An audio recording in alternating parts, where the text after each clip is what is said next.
Welcome to the Silent Empires. Tonight's story follows Carmine Tramunti, a man whose quiet presence carried authority long before a single word was spoken.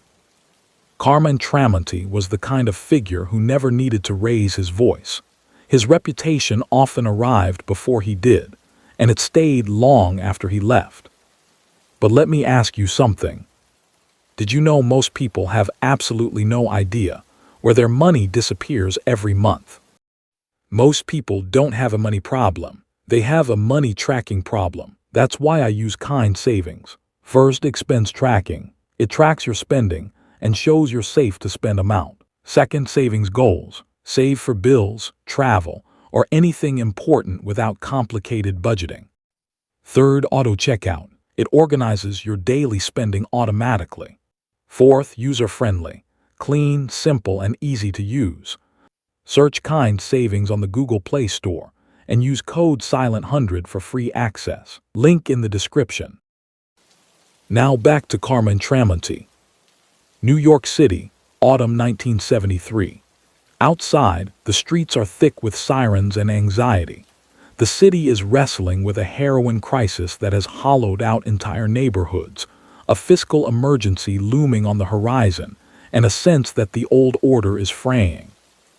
Inside a federal courthouse in Lower Manhattan, the focus of so much of that fear and frustration is not a flamboyant outlaw or a charismatic folk hero, but a quiet, heavy-set man in his early 60s who looks more like a tired shopkeeper than a criminal mastermind. His name is Carmine Tramunti.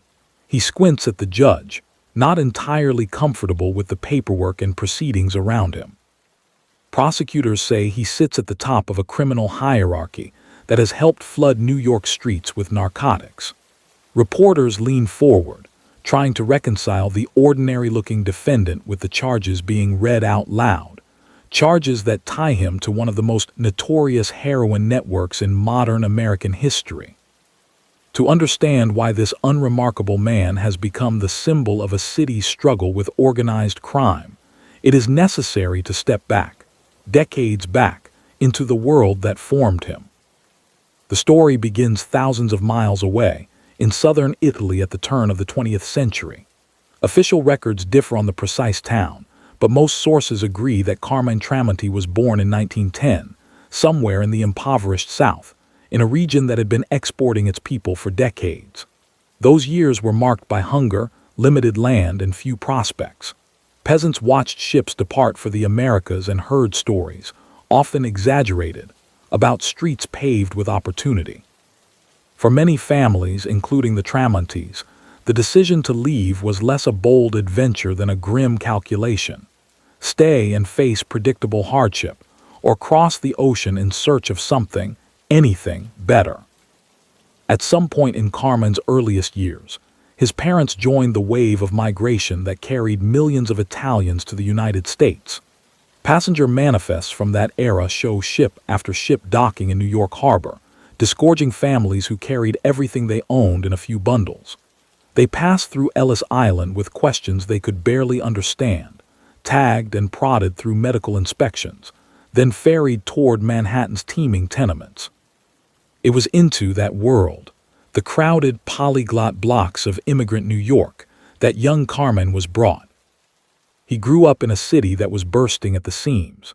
Italians tended to cluster together, and sources placed Tramunti's upbringing in the dense Italian sections of Manhattan, in or near East Harlem.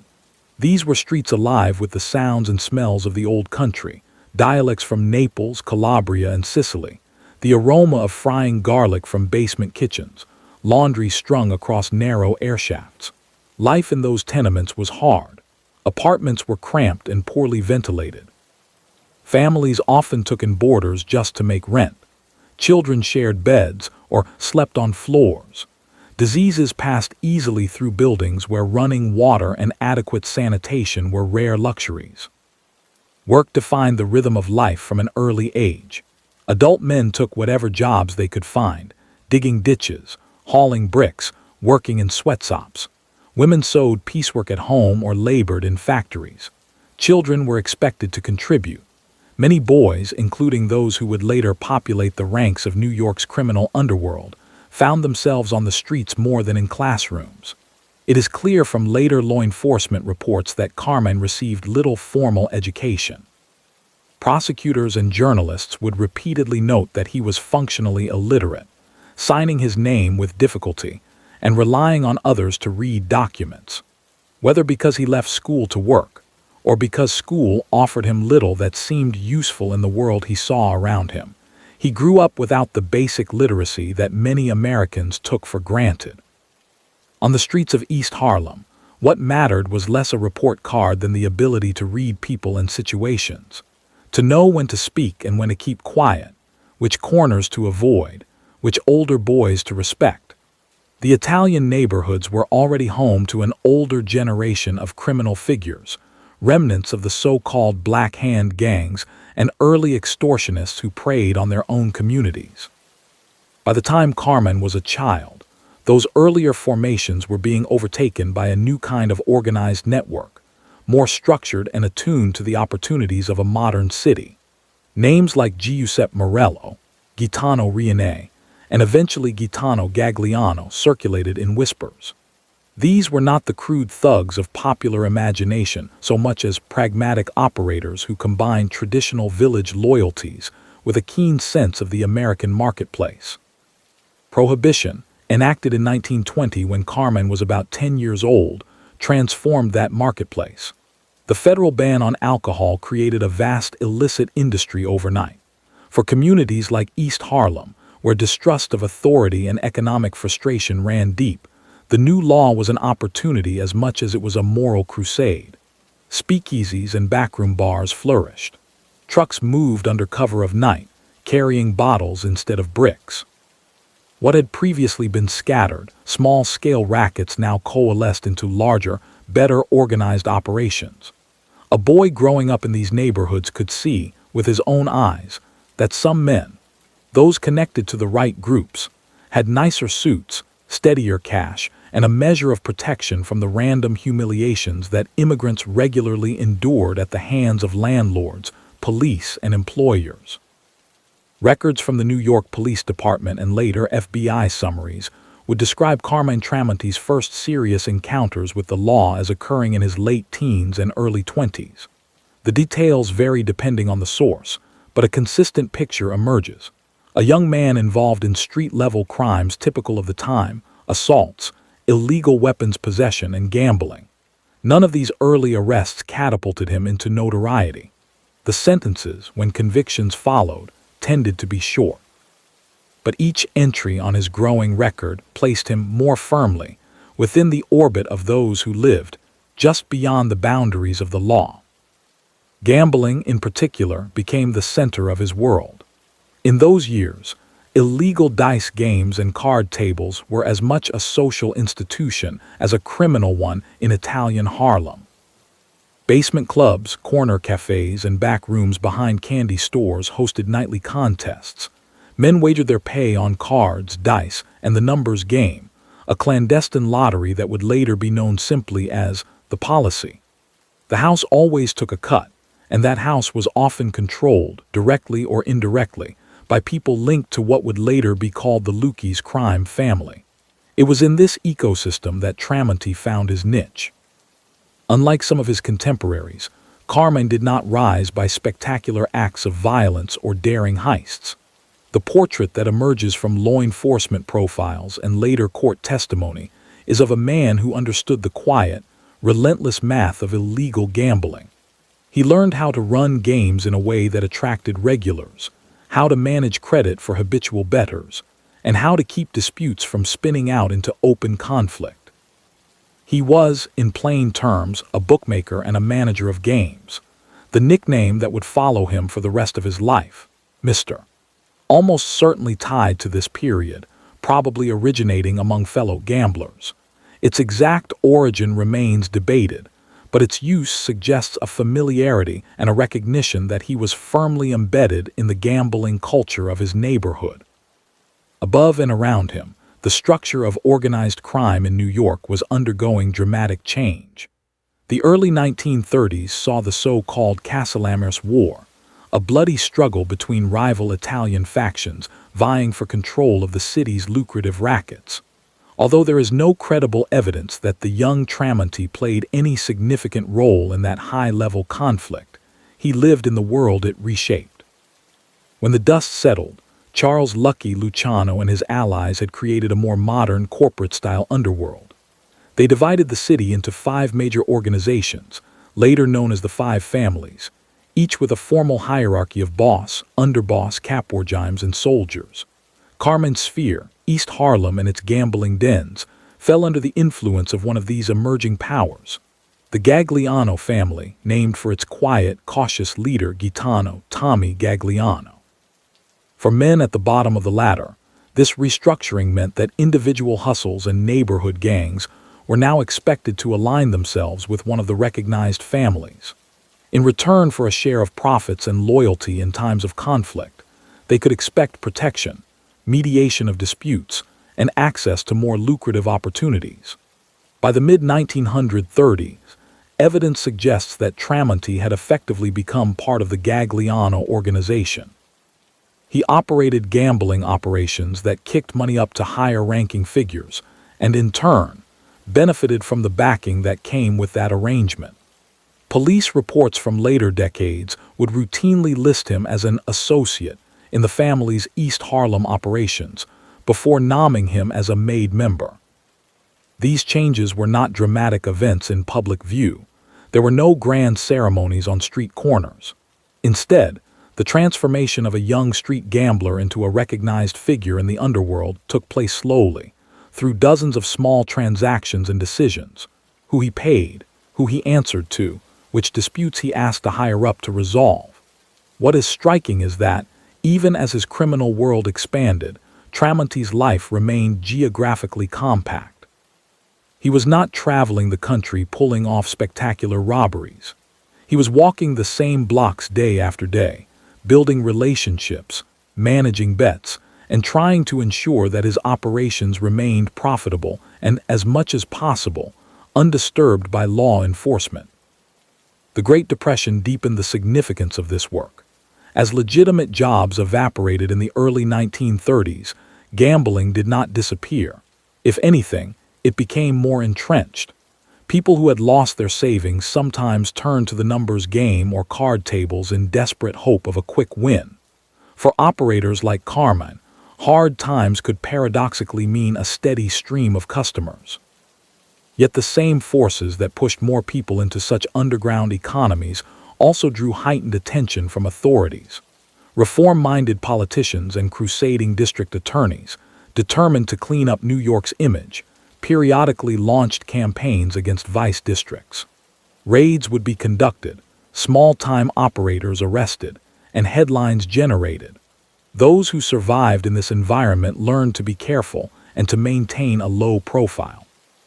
Tramunti appears to have absorbed those lessons. Even decades later, when he had risen considerably higher in the Lucchese network, investigators would remark on how little was publicly known about his personal life. He did not cultivate the flamboyant image adopted by some other figures in organized crime. There were no photographs of him holding court at famous nightclubs, no high-profile appearances in gossip columns. Instead, he let others draw attention while he continued to focus on gambling, an area of crime that, while illegal and socially harmful, did not always generate the same immediate outrage as more overtly violent offenses. His personal background remained correspondingly obscure.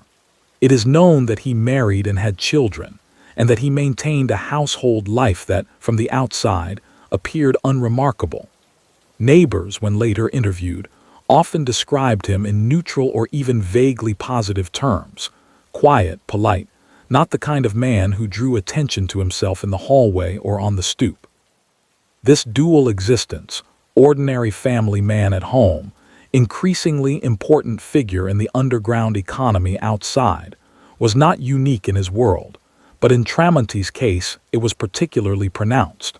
The line between the two spheres was carefully maintained.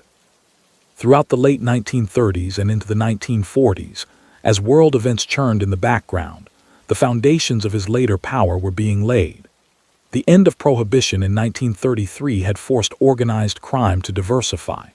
No longer able to rely on bootlegging, the families turned more heavily to gambling, labor racketeering, loan sharking, and increasingly to the drug trade. Carmine's focus, as best as the historical record can reconstruct, remained on gambling and loans. He extended credit to bettors at steep interest rates and collected payments with the backing of his family's reputation. Those who could not pay were pressured, though public accounts do not associate him personally with acts of extreme violence. Instead, his influence seems to have rested on the knowledge that behind him stood an organization more than capable of enforcing its will. These years also saw the gradual elevation of Tommy Lukes, a shrewd, charismatic figure who would eventually give his name to the family.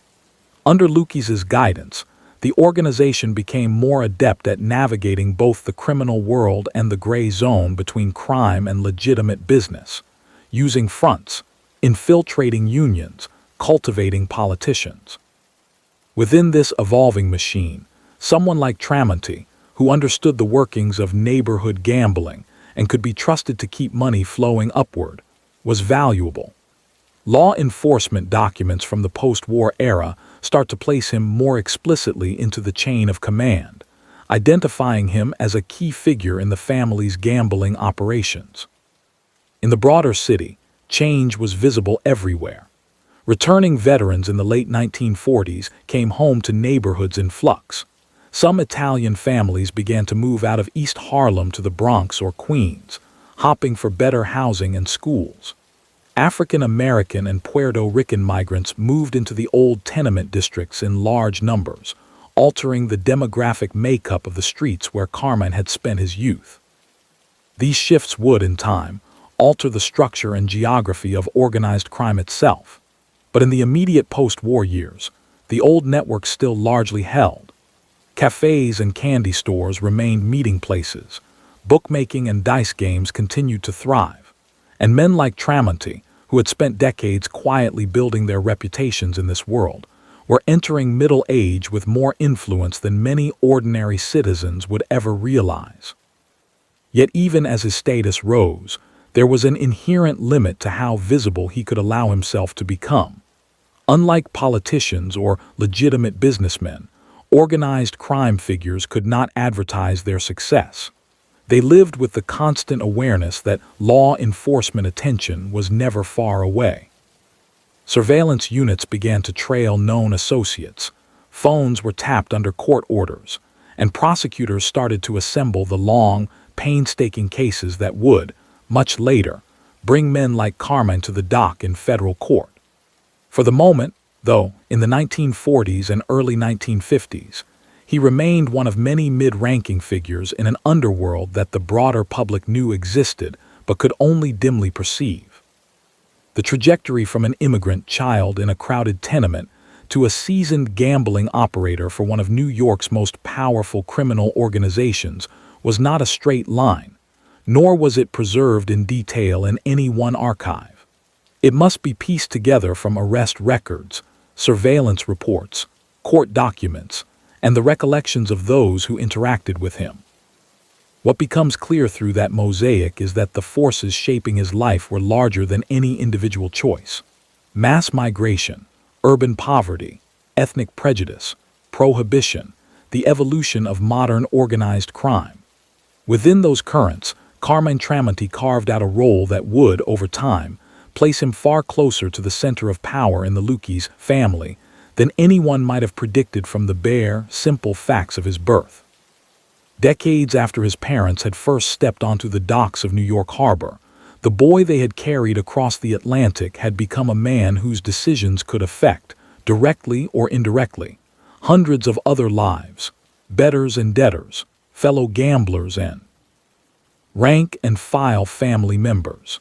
The same quiet demeanor that would later puzzle reporters was already there, masking the calculations that governed his work. And while the wider public paid little attention to the comings and goings of men like Carmine in the middle years of the century, the foundations were being laid for the moment when he would no longer be able to remain in the shadows, when the convergence of narcotics, law enforcement, and public fear would push his name into the headlines and bring that reserved figure to the bench of a federal courtroom. By the start of the 1950s, the boy from the tenements had become a middle-aged man with a reputation that mattered. In the Italian cafes and social clubs of East Harlem and the Bronx, the name Carmine "Mr. Gribbs" Tramunti meant something very specific. To police and prosecutors, it signaled a persistent figure in the shadow economy of gambling. To fellow underworld figures, it meant a man who could keep money moving, keep tempers in check, and keep his mouth shut. To most ordinary New Yorkers, it meant nothing at all. He was still just another quietly dressed man blending into the city's crowded streets. In those years, illegal gambling was not a sideshow in the life of New York. It was woven into daily routines. Factory workers and longshoremen placed small bets on the numbers game on their way to work. Hopping a few coins might turn into rent money. Shopkeepers marked down 3-digit combinations in ledgers hidden under counters. Inside back rooms and basement clubs, bookmakers took wagers on horse races and ball games relayed by telephone or by men carrying slips from bar to bar. The sums might look modest in isolation, but across entire neighborhoods, they added up to millions of dollars each year. This was the world in which Tramunti specialized. Police intelligence reports from the period, later summarized in court filings and congressional testimony, describe him as a principal organizer of policy banks and bookmaking operations in East Harlem and the northern boroughs. A policy bank was the nerve center of the numbers racket, the place where the thousands of tiny bets, pennies and nickels from domestic workers, janitors, waiters, were collected and calculated. The bank recorded combinations, set odds, and decided payouts. It also ensured that money traveled up the chain to the men who controlled territory and protection. Carmine's strength, according to those who later studied his career, lay in his ability to manage this complicated network of collectors, runners, writers, and enforcers without allowing it to fracture. The trade attracted volatile personalities, chronic gamblers, and people under constant financial pressure. Disputes were inevitable over late payments, suspected cheating, unlucky streaks. A capable gambling boss had to be part accountant, part diplomat, part disciplinarian. Tramunti, with his calm demeanor and instinct for who could be trusted and who could not, fit that role. As the decade opened, the outside world was beginning to take more organized notice of the kind of criminal networks to which he belonged. The sensational Kefauver hearings in 1950 and 1951, televised sessions of a U.S. Senate committee, exposed millions of Americans to the idea of a national crime syndicate. Witnesses described the workings of slot machine operations, narcotics rings, and labor racketeering schemes. Many mob figures refused to testify, citing the Fifth Amendment, and their silence only heightened public fascination. Although Carmine himself did not appear before the committee and was not a marquee figure in its report, the hearings helped create a new political and law enforcement climate. Organized crime, once dismissed by many officials as a local nuisance or an ethnic stereotype, was now treated as a systemic national problem. For the Lucchese organization, this shift in attention required adaptation. Tommy Lucchese, who had quietly maneuvered himself into leadership of the family after Gaetano Gagliano's death or retirement around 1951, was a shrewd operator. Unlike some of his more flamboyant contemporaries in other families, he preferred subtlety. Under his guidance, the family focused on rackets that generated steady income without constant street-level drama: garment district labor, racketeering, trucking, construction, gambling. In this strategy, someone like Tramunti, disciplined, largely unknown to the public, deeply rooted in the neighborhoods that fed gambling operations, was a useful asset. The new scrutiny did not mean that gambling stopped. It meant that it became more organized. Telephone betting systems grew more sophisticated, using coded language to avoid drawing suspicion. Cafes and candy stores that served as fronts for taking bets tried to appear as ordinary as possible. Bookmakers learned to rotate locations, hold meetings at odd hours, and avoid patterns that might attract surveillance. FBI records declassified decades later show that by the mid-1950s, federal agents had begun listing Carmine in their top hoodlum files for New York, internal lists of individuals believed to be significant figures in organized crime. Reports described him as a lieutenant in the Lukey's group, with responsibilities for gambling and loans in East Harlem and parts of the Bronx. Meanwhile, the neighborhoods that had shaped him were changing. Urban renewal projects, public housing construction, and demographic shifts were reshaping East Harlem. Many Italian families began moving out, replaced by new waves of Puerto Rican and African American residents. The street corner conversations shifted languages and cultures, but the underlying poverty and strain remained. Gambling adapted, bridging old and new communities. Runners and writers recruited from the newer populations brought bets back to organizations still controlled by older Italian figures. This layered social reality, immigrant Italians on the way up and out, newer groups struggling at the bottom, became the backdrop against which men like Carmine continued to operate. In November 1957, an event far from the city's core shook the underworld. Dozens of high-ranking mob figures from across the country converged on the small upstate New York town of Appalachian for a meeting at the home of Joseph Barbara, a soda bottler with deep ties to the mafia. When state troopers, suspicious of the stream of luxury cars, approached the property, the gathering dissolved into a chaotic scramble through the woods. Arrests followed, and newspapers across America splashed photos of well-dressed men who had insisted for years that no such organization existed. The fallout was intense. Congressional investigations, new federal initiatives, and a much more aggressive posture by the FBI toward organized crime.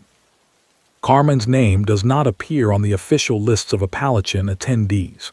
He was, at that point, a valued but still mid-tier figure in the Lukey's hierarchy, not a national decision-maker. But the consequences of Appalachian reached him all the same. The botched meeting shattered any lingering illusions among law enforcement agencies that the mafia was a myth. In 1959, FBI Director J. Edgar Hoover, once skeptical, formally launched the Top Hoodlum program, directing agents in major cities to identify and monitor key organized crime figures. Surveillance intensified. Phone taps, approved under stricter rules than some local eavesdropping, began to probe deeper into the communications of suspects. It was in this new atmosphere that the most significant early legal challenge of Tramunti's career unfolded. By the early 1960s, Manhattan's long-serving district attorney, Frank Hogan, was under pressure to show results in the fight against organized crime. His office targeted what it described as one of the largest bookmaking and numbers operations in the city, centered in Harlem and the Bronx. According to later court documents and press accounts, investigators spent months monitoring phone calls and staking out social clubs, garages, and storefronts that quietly functioned as gambling hubs. The man they placed at the center of this network was Carmine, Mr. Gribbs, Tramunti. In May 1962, a grand jury handed up sweeping indictments. Carmine and more than 24 associates were charged with running a multi-million-dollar illegal gambling enterprise. The district attorney's office claimed that the ring handled tens of thousands of dollars in bets each day, using a team of writers, runners, and collectors spread across a wide swath of the city. It was, Hogan declared, a major victory in the campaign to dismantle syndicate operations. For the first time, the quiet bookmaker from East Harlem's back rooms found his name in large type on the front pages. Reporters, straining to describe a man about whom little was publicly known, emphasized his unremarkable appearance and limited schooling. Stories noted that he had trouble reading legal papers put before him and relied on lawyers to explain the charges. Photographs show a stout, middle-aged man in plain clothes, looking more weary than defiant as he was led into court. Behind the simple images, however, lay a complicated legal battle that would test the boundaries of how far authorities could go in surveilling suspected criminals. The prosecution's case relied heavily on evidence from telephone wiretaps, intercepted conversations between bookmakers, collectors, and, allegedly, Carmine himself. Defense attorneys challenged the legality of these taps under New York law, arguing that the procedures used to obtain them violated state restrictions on eavesdropping. The issue climbed through the appeals process, and in late 1963, the New York Court of Appeals, the state's highest court, delivered a ruling that transformed the case. The judges held that the wiretaps used by the Manhattan District Attorney's Office did not comply with statutory requirements, and that the evidence derived from them had to be excluded. With their primary evidence suppressed, prosecutors were left without a viable way to prove many of their central allegations against Tramunti and his co-defendants. One by one, the most serious charges were dropped or dismissed. For law enforcement, it was a bruising setback. For Carmine, it was a remarkable escape. Officially, he had not been cleared because the allegations were false, but because the key evidence had been ruled inadmissible. In practice, the outcome strengthened his standing in the underworld. He had faced a high-profile indictment, stood his ground, and walked away without a conviction. Inside the Lucchese organization, such episodes were watched closely. The 1962 gambling case confirmed what many already believed, that Carmine was not just one bookmaker among many, but a central figure capable of running large-scale operations under intense pressure. His ability to survive a determined prosecutorial campaign enhanced his authority. Informants who later cooperated with the FBI in the 1960s and 1970s described him by then as a captain, or caporgime, overseeing crews involved in gambling and loans. He maintained headquarters in East Harlem, but increasingly extended his reach into the Bronx and other parts of the city. As the decade wore on, another force began to reshape the criminal economy around him: narcotics. Heroin, in particular, started to move in greater quantities through New York's ports and streets. International smuggling networks linked poppy fields in Asia and the Middle East to refineries in Europe, and then to urban markets in the United States. Italian-American crime families, including the Lucchese organization, were drawn into different stages of this trade, from financing shipments to overseeing wholesale distribution. Publicly, many senior figures denied involvement, aware that drug trafficking attracted fiercer law enforcement scrutiny than gambling or loan sharking. Privately, however, informants and later court cases would describe deep entanglement. Where exactly Carmine stood in this evolving narcotics landscape became a matter of controversy decades later in courtrooms and investigative reports. For much of his career, he was widely identified first and foremost as a gambling man. He is not described by contemporaneous law enforcement sources as an early architect of drug pipelines. Yet as heroin distribution increasingly overlapped with the same neighborhoods, bars, and social clubs that hosted gambling rackets, separation became harder to maintain. The infrastructure he oversaw, a network of trusted couriers, stash locations, and money handlers, could be repurposed by others in the organization for heroin transactions. Prosecutors in the 1970s would argue that he did more than simply look the other way.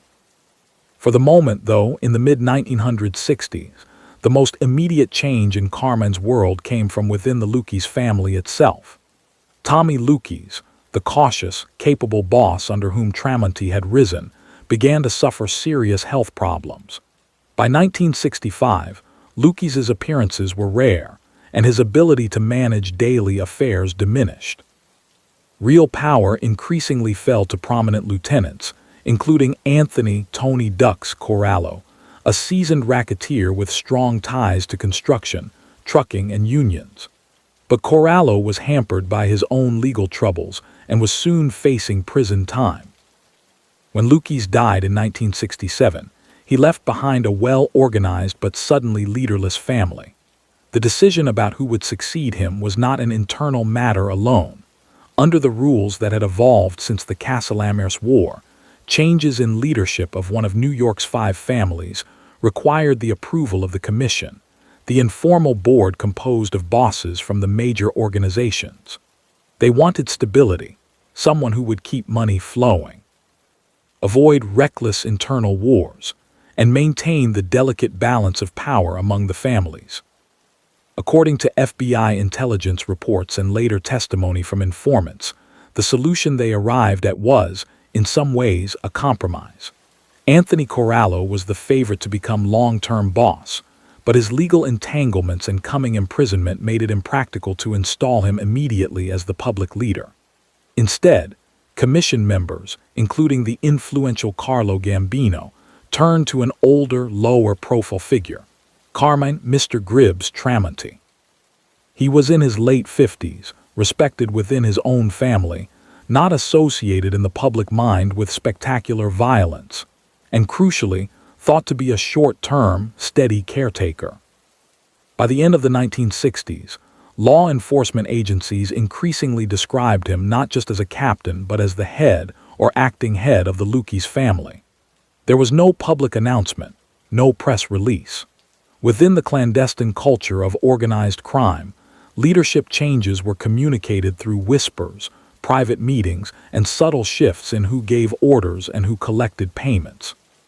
For the first time in his life, the immigrant child from a cramped tenement, the bookmaker who had spent decades hunched over ledgers of bets in smoky back rooms, was sitting, at least in theory, near the top of one of the most powerful criminal organizations in the country. Yet this elevation came at a dangerous moment.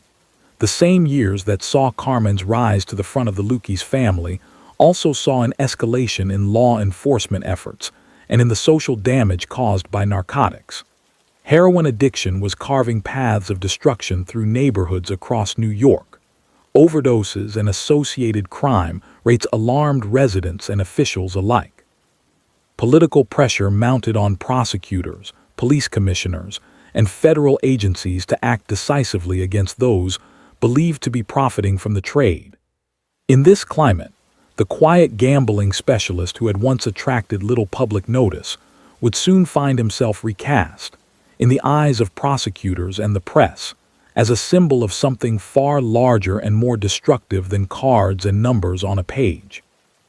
When the 1960s tilted into their turbulent second half, the once anonymous bookmaker from East Harlem occupied a position that would have been hard to imagine in his youth.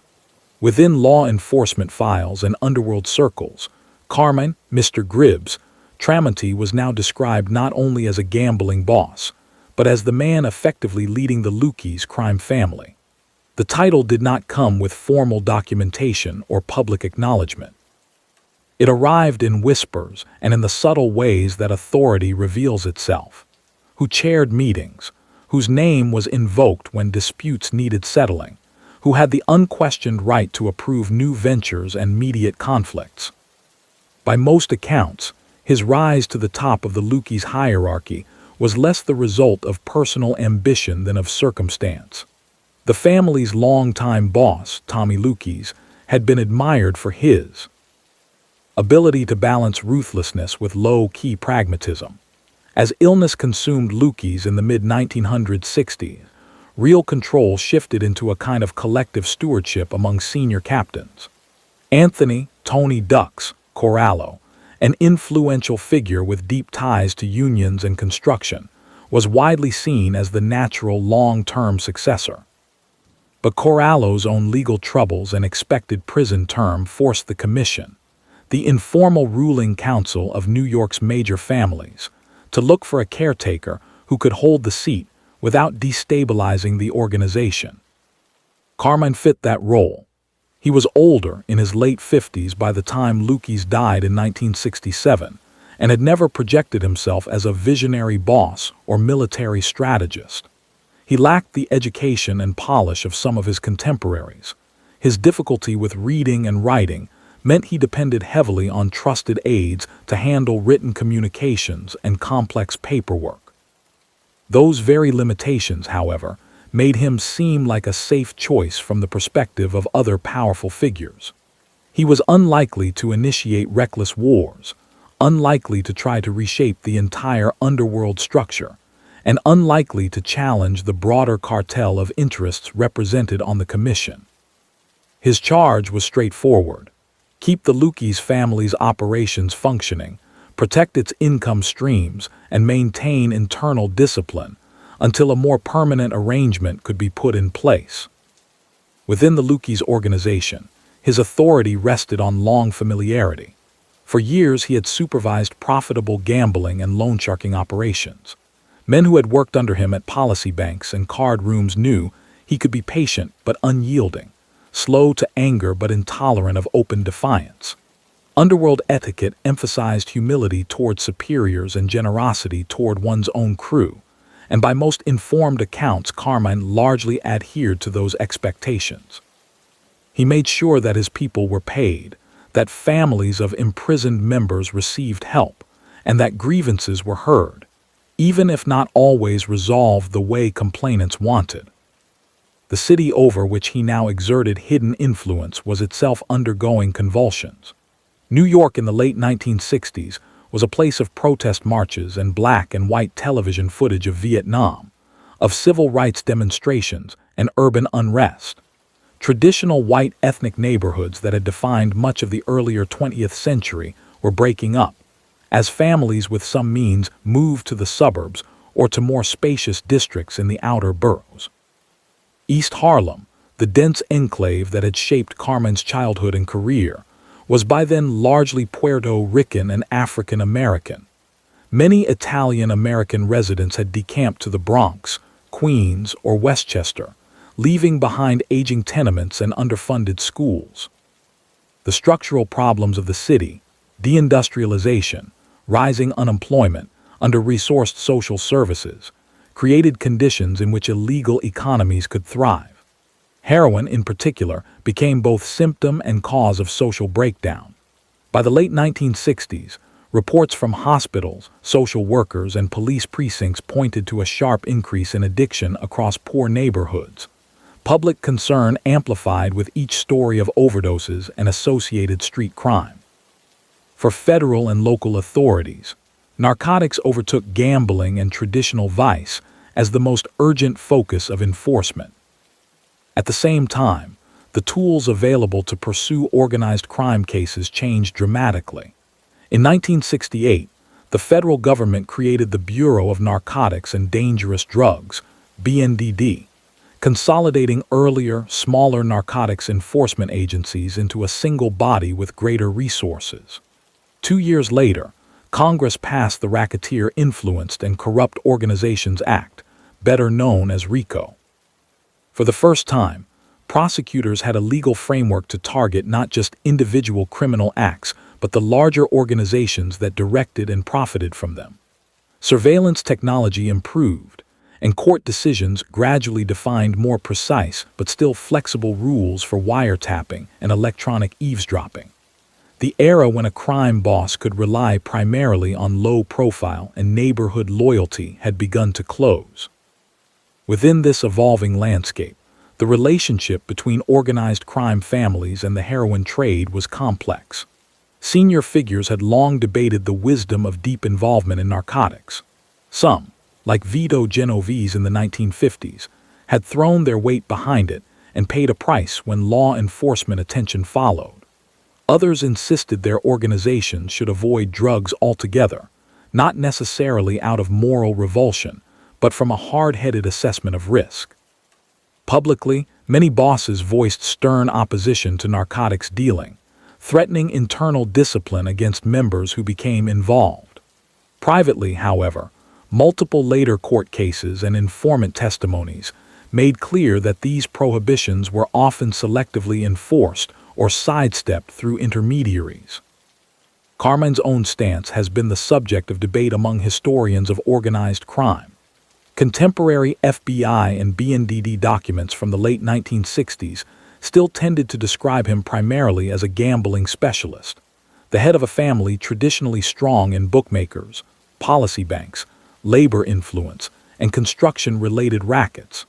Some informants portrayed him as cautious about the drug trade, more comfortable with the familiar rhythms of numbers and loans.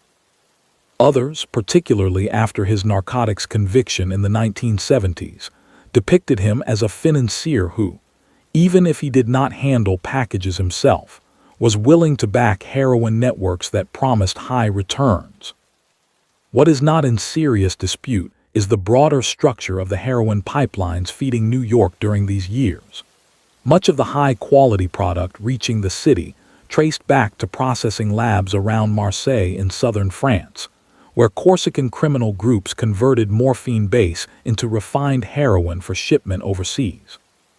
This apparatus, sometimes referred to in law enforcement shorthand as the French Connection, relied on a chain of couriers, corrupt officials and brokers who moved drugs from Europe to Canada, the Caribbean, and directly to the United States. Once in the country, shipments were broken down by wholesalers linked to Italian-American families, and then sold in smaller quantities to local distributors in Harlem, the South Bronx, Brooklyn, and beyond.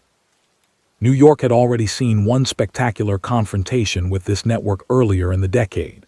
In 1962, detectives from the New York City Police Department, most famously Eddie Egan and Sonny Grosso, had intercepted a major shipment smuggled in a car from France.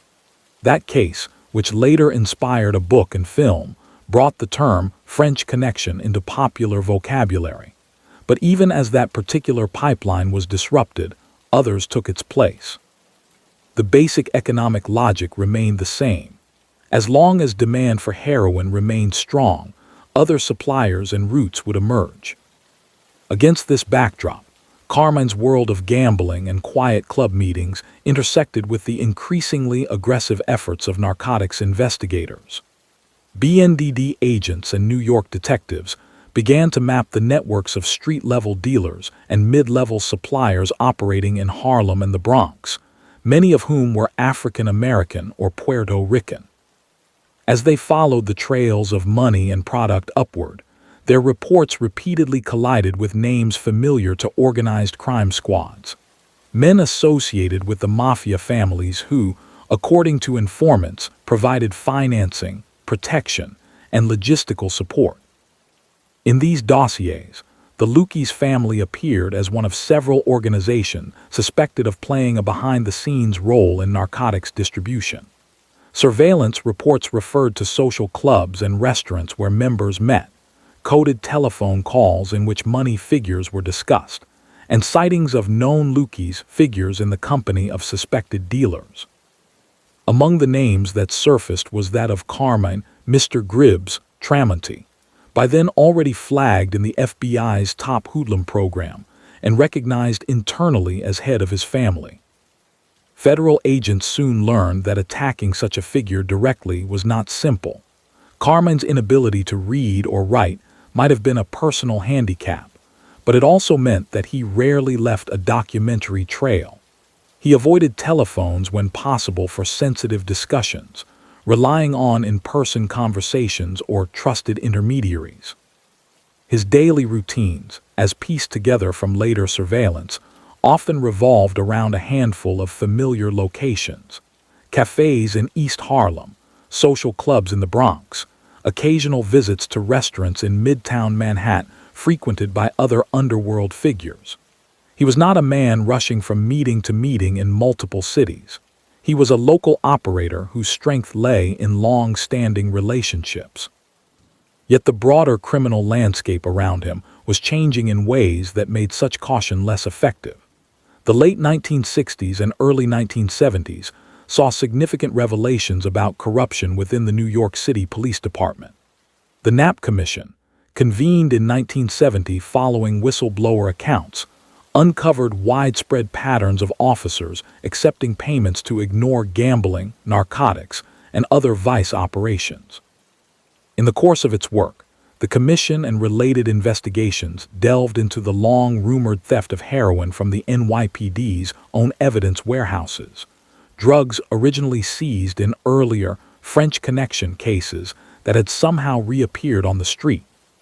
Those findings fed public cynicism about law enforcement and highlighted the blurred lines between official authority and criminal enterprise. Organized crime did not orchestrate every aspect of these scandals, but it clearly benefited from the atmosphere they created. When low-level dealers or gamblers could count on paying local patrol officers to look the other way, the risk calculus for those higher up the chain shifted. Organizations like the Lucchese family operated in this gray zone, where relationships with corrupt officials could buy time, protection, or advance warning of raids. For investigators targeting someone at Carmine's level, it was not enough to rely on cooperation from compromised agencies. Federal teams increasingly had to build parallel structures of surveillance and evidence gathering. At the same time, the legal framework was gradually giving prosecutors more options.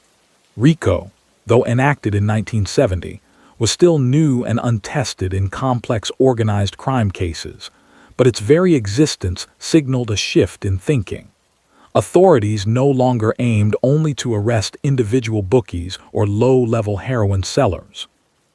They wanted to demonstrate that the seemingly separate crimes of gambling, extortion, and narcotics dealing were in fact connected enterprises directed by a coherent leadership.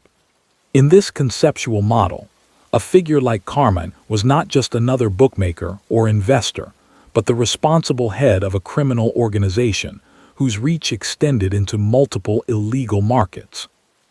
Within the Lucchese family, these external pressures coincided with internal adjustments.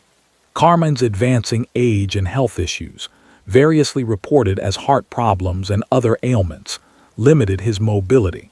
Trusted lieutenants handled more of the physical work of collecting money, overseeing crews, and brokering arrangements with other families. Informants in later years painted a picture of a leadership divided between older, traditional figures like Tramunti, whose careers had been built on neighborhood gambling and labor influence, and younger, more flexible members comfortable dealing with drugs and newer forms of financial manipulation.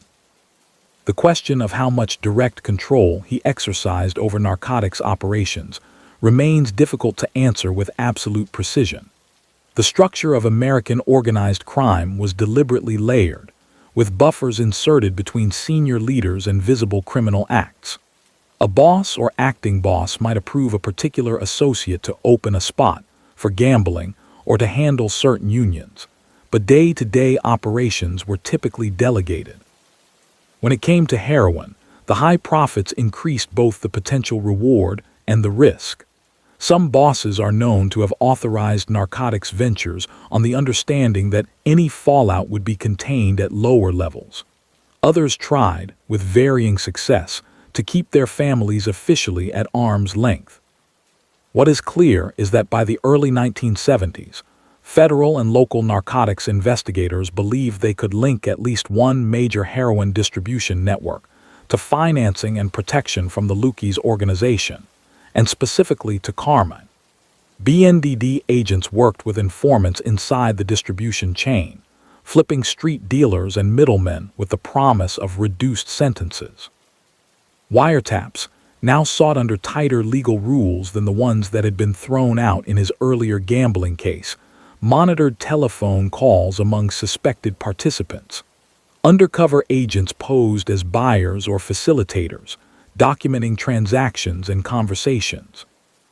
As files thickened and cross-referencing of surveillance logs tied together seemingly separate strands, a more complete picture of the target network emerged.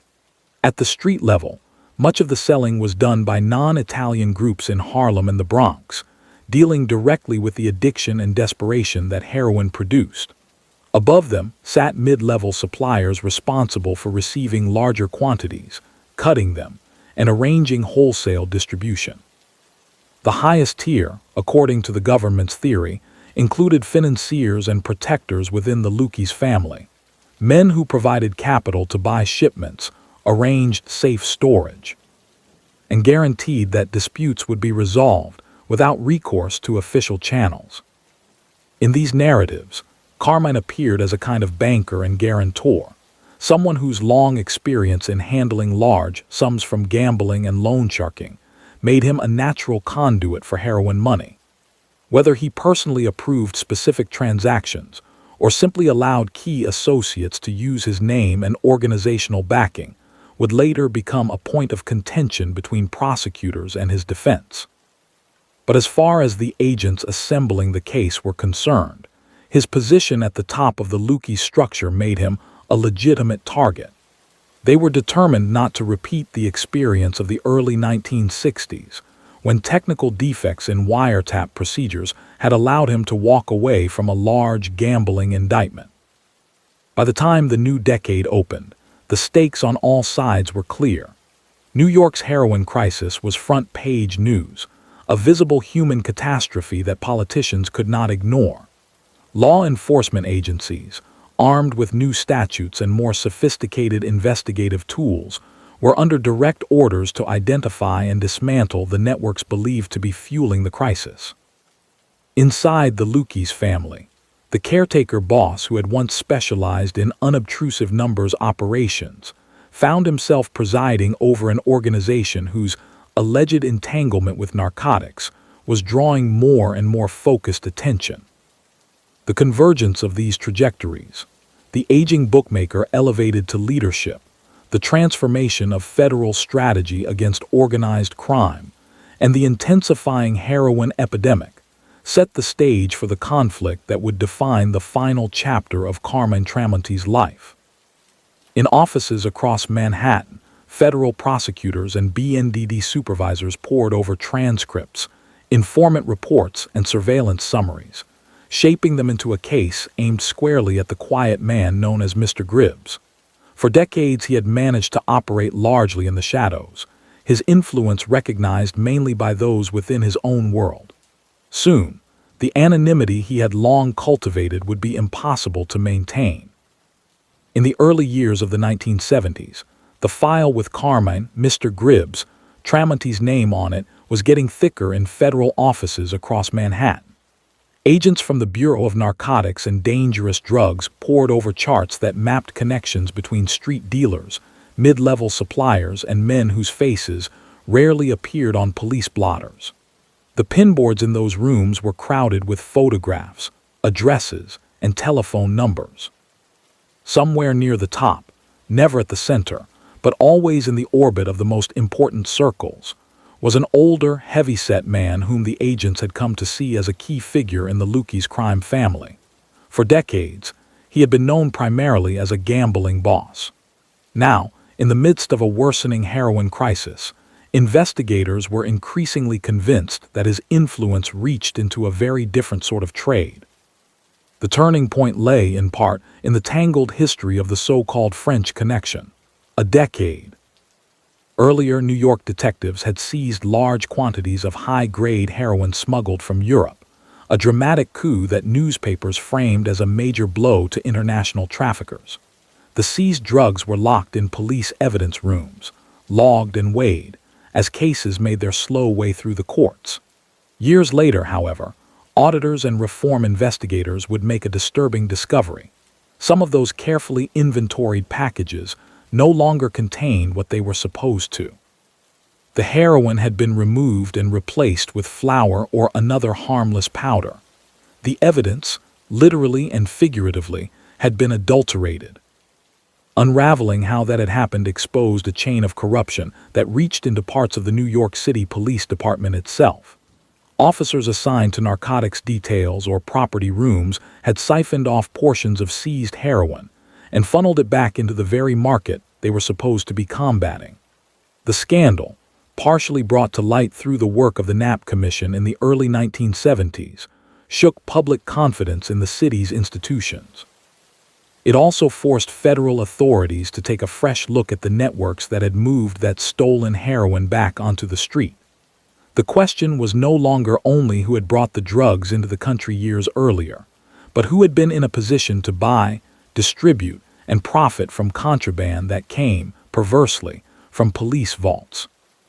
As agents reconstructed the path of the missing evidence, they found themselves crossing familiar territory.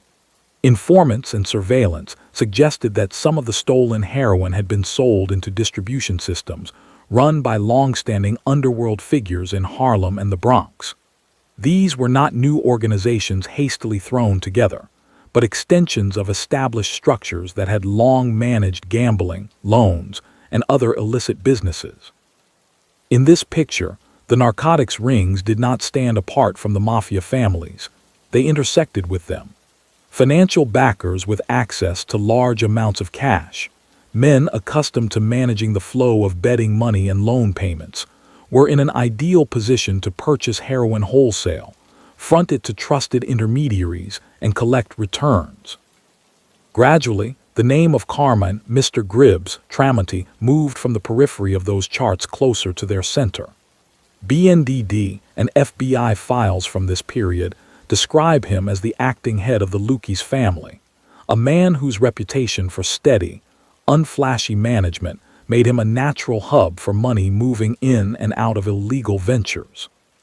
Several informants, giving statements under the pressure of their own cases, claimed that funds for large narcotics purchases had been arranged or guaranteed through him. One described delivering envelopes of cash to older Italian men in social clubs associated with the Lucchese organization. Another alleged that when disputes over heroin debts threatened to erupt, it was the authority of figures like Carmine that ultimately settled them. Agents knew that such statements could not, by themselves, carry a complex case to conviction. Informants had obvious incentives to exaggerate or misrepresent others, roles to deflect blame. The lessons of the early 1960s, when an ambitious gambling case against Tramunti had collapsed because of faulty wiretap procedures, were still fresh. If federal prosecutors were going to accuse a man publicly identified as a mafia leader of financing a major heroin conspiracy, they would have to assemble a layered, robust body of evidence. Carefully authorized electronic surveillance, corroborated informant testimony, physical seizures, and financial patterns that linked street-level transactions to higher-level decision-makers. Over the next several years, that work unfolded quietly. Wiretaps, this time obtained under stricter federal guidelines and reviewed by judges more accustomed to such requests, listened in on telephones used by suspected mid-level narcotics distributors. Agents logged calls, noting recurring references to quantities, prices, and meeting places. Undercover officers made controlled buys to establish that the people they were targeting were in fact dealing heroin, not some other contraband. Surveillance teams followed couriers from apartment buildings to restaurants, from social clubs to parking garages, sketching the outlines of connections that no single observation could fully reveal. Out of these fragments, a picture emerged of a network that, in the government's telling, took heroin originating from overseas suppliers, much of it refined in Europe from opium grown in distant fields, and funneled it into New York's neighborhoods. At the street level, dealers sold small packages to users in Harlem, the Bronx, and other communities already burdened by poverty and discrimination. Above them, intermediaries received larger consignments, cut the product, and moved it in bulk.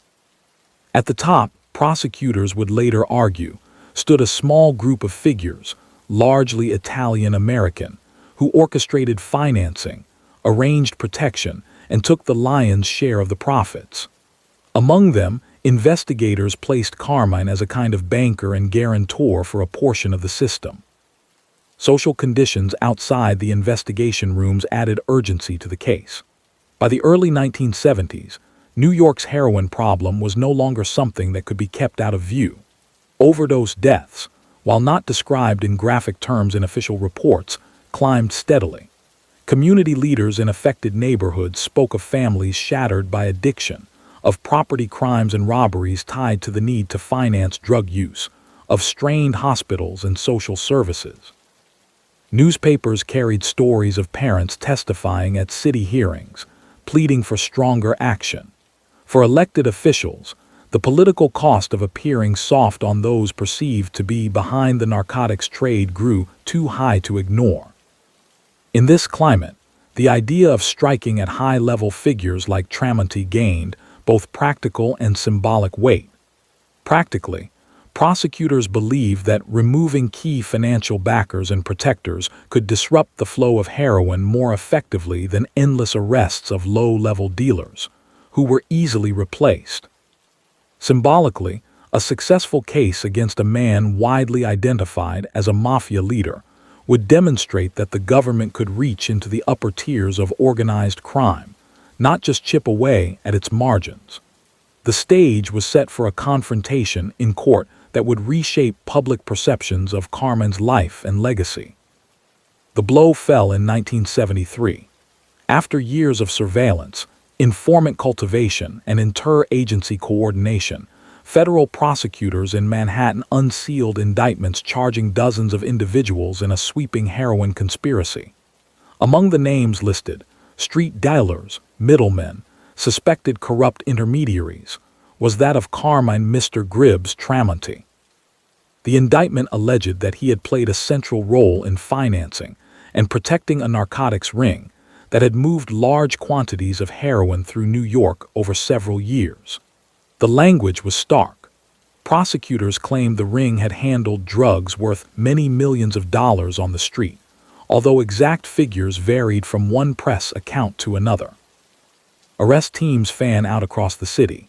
In early morning operations designed to catch suspects before word of the indictments could spread, agents knocked on apartment doors and entered social clubs, producing warrants.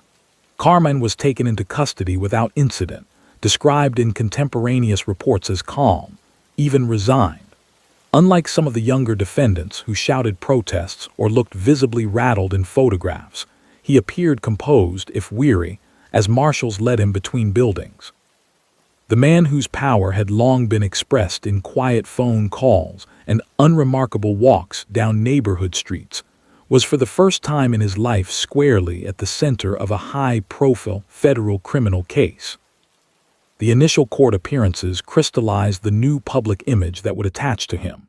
In the wood-paneled courtroom of the Federal District Court in Manhattan, U.S. attorneys outlined the charges: conspiracy to violate federal narcotics laws and related offenses connected to finance and extortion. They described him as the banker of a vast heroin network, the man to whom others in the conspiracy allegedly brought cash proceeds, and from whom they received funds to purchase new shipments. Defense counsel, in turn, portrayed him as a gambler and numbers man, insisting that if he had been involved in crime at all, it had been in the traditional vice businesses long tolerated in many parts of the city, not in the destructive trade in heroin. Bail arguments underscored the tension between the two portrayals. Prosecutors, pointing to his status within the Lucchese family and the seriousness of the charges, urged the court to keep him in custody or to set bail high, arguing that he had both the means and the connections to flee. His attorneys cited his age. He was in his early 60s, and a history of health problems, contending that he posed no flight risk and that jailing him before trial would amount to a form of preemptive punishment. After some wrangling, the court granted bail under strict conditions, allowing him to await trial at home but under close monitoring. Outside the courthouse, television cameras and newspaper reporters waited. The arrests and indictments had been announced with considerable fanfare by the Justice Department, which portrayed the case as a major step in dismantling one of the country's largest heroin networks. Headlines emphasized the alleged scale of the operation and highlighted the presence of an identified mafia leader among the defendants. For readers who had never before encountered the name Carmine Tramunti, he appeared overnight as a symbol.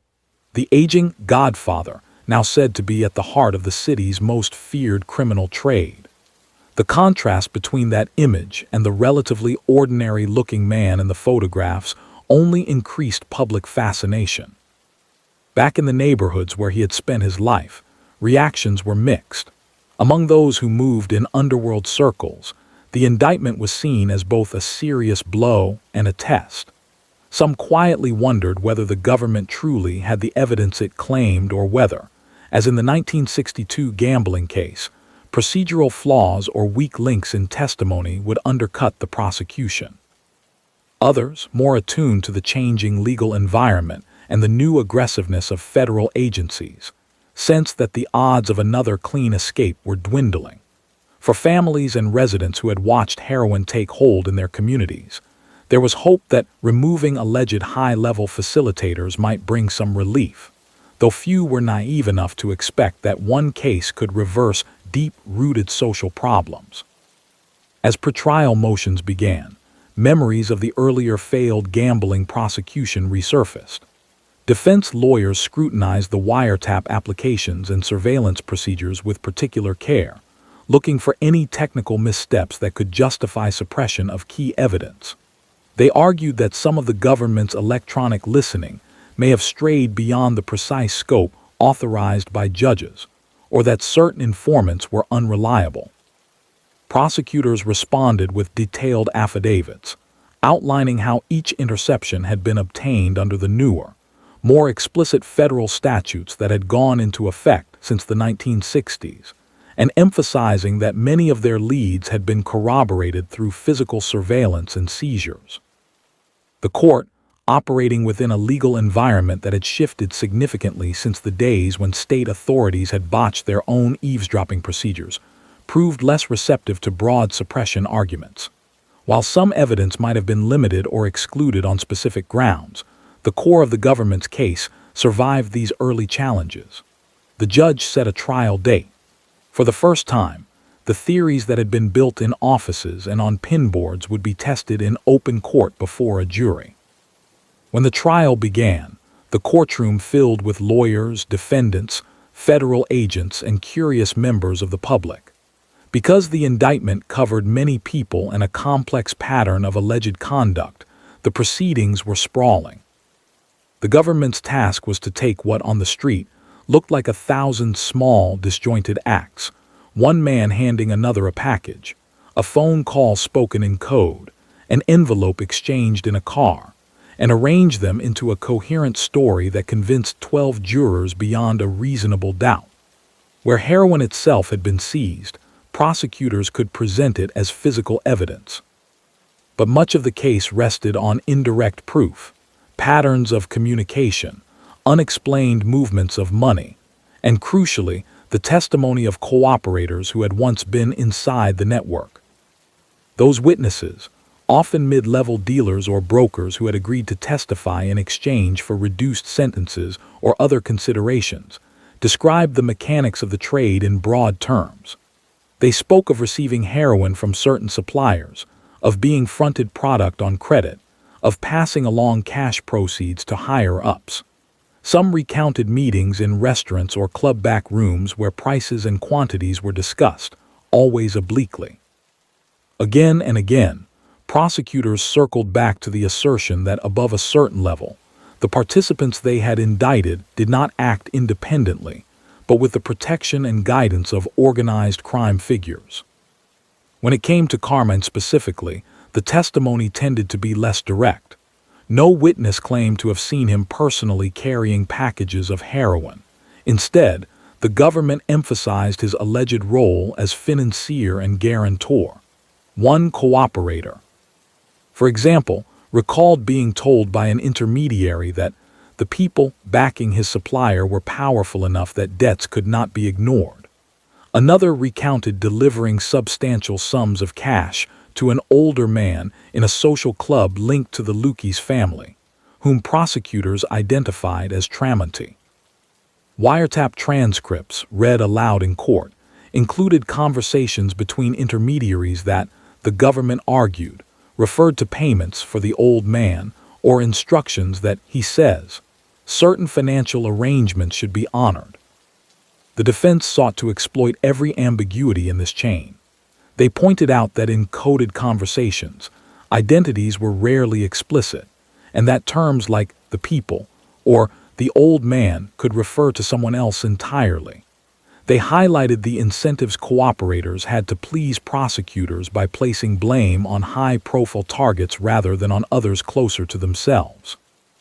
They reminded jurors that their client had long been involved in illegal gambling, and suggested that cash movements or meetings easily interpreted as part of a narcotics conspiracy could in fact relate to numbers operations or loan sharking. At every turn, they tried to narrow the focus back to what could be proven about Carmine's specific actions, rather than his position in an organization with many moving parts. For the public following the case through headlines and evening news summaries, such nuances were difficult to track. What lingered were images and broad strokes. The line of defendants led into court under guard, the charts displaying seized drugs and stacks of cash, the stern language of federal prosecutors describing a vast or massive conspiracy. Editorials framed the case as a major test of the government's resolve to fight heroin and to pierce the protective layers around mafia leaders.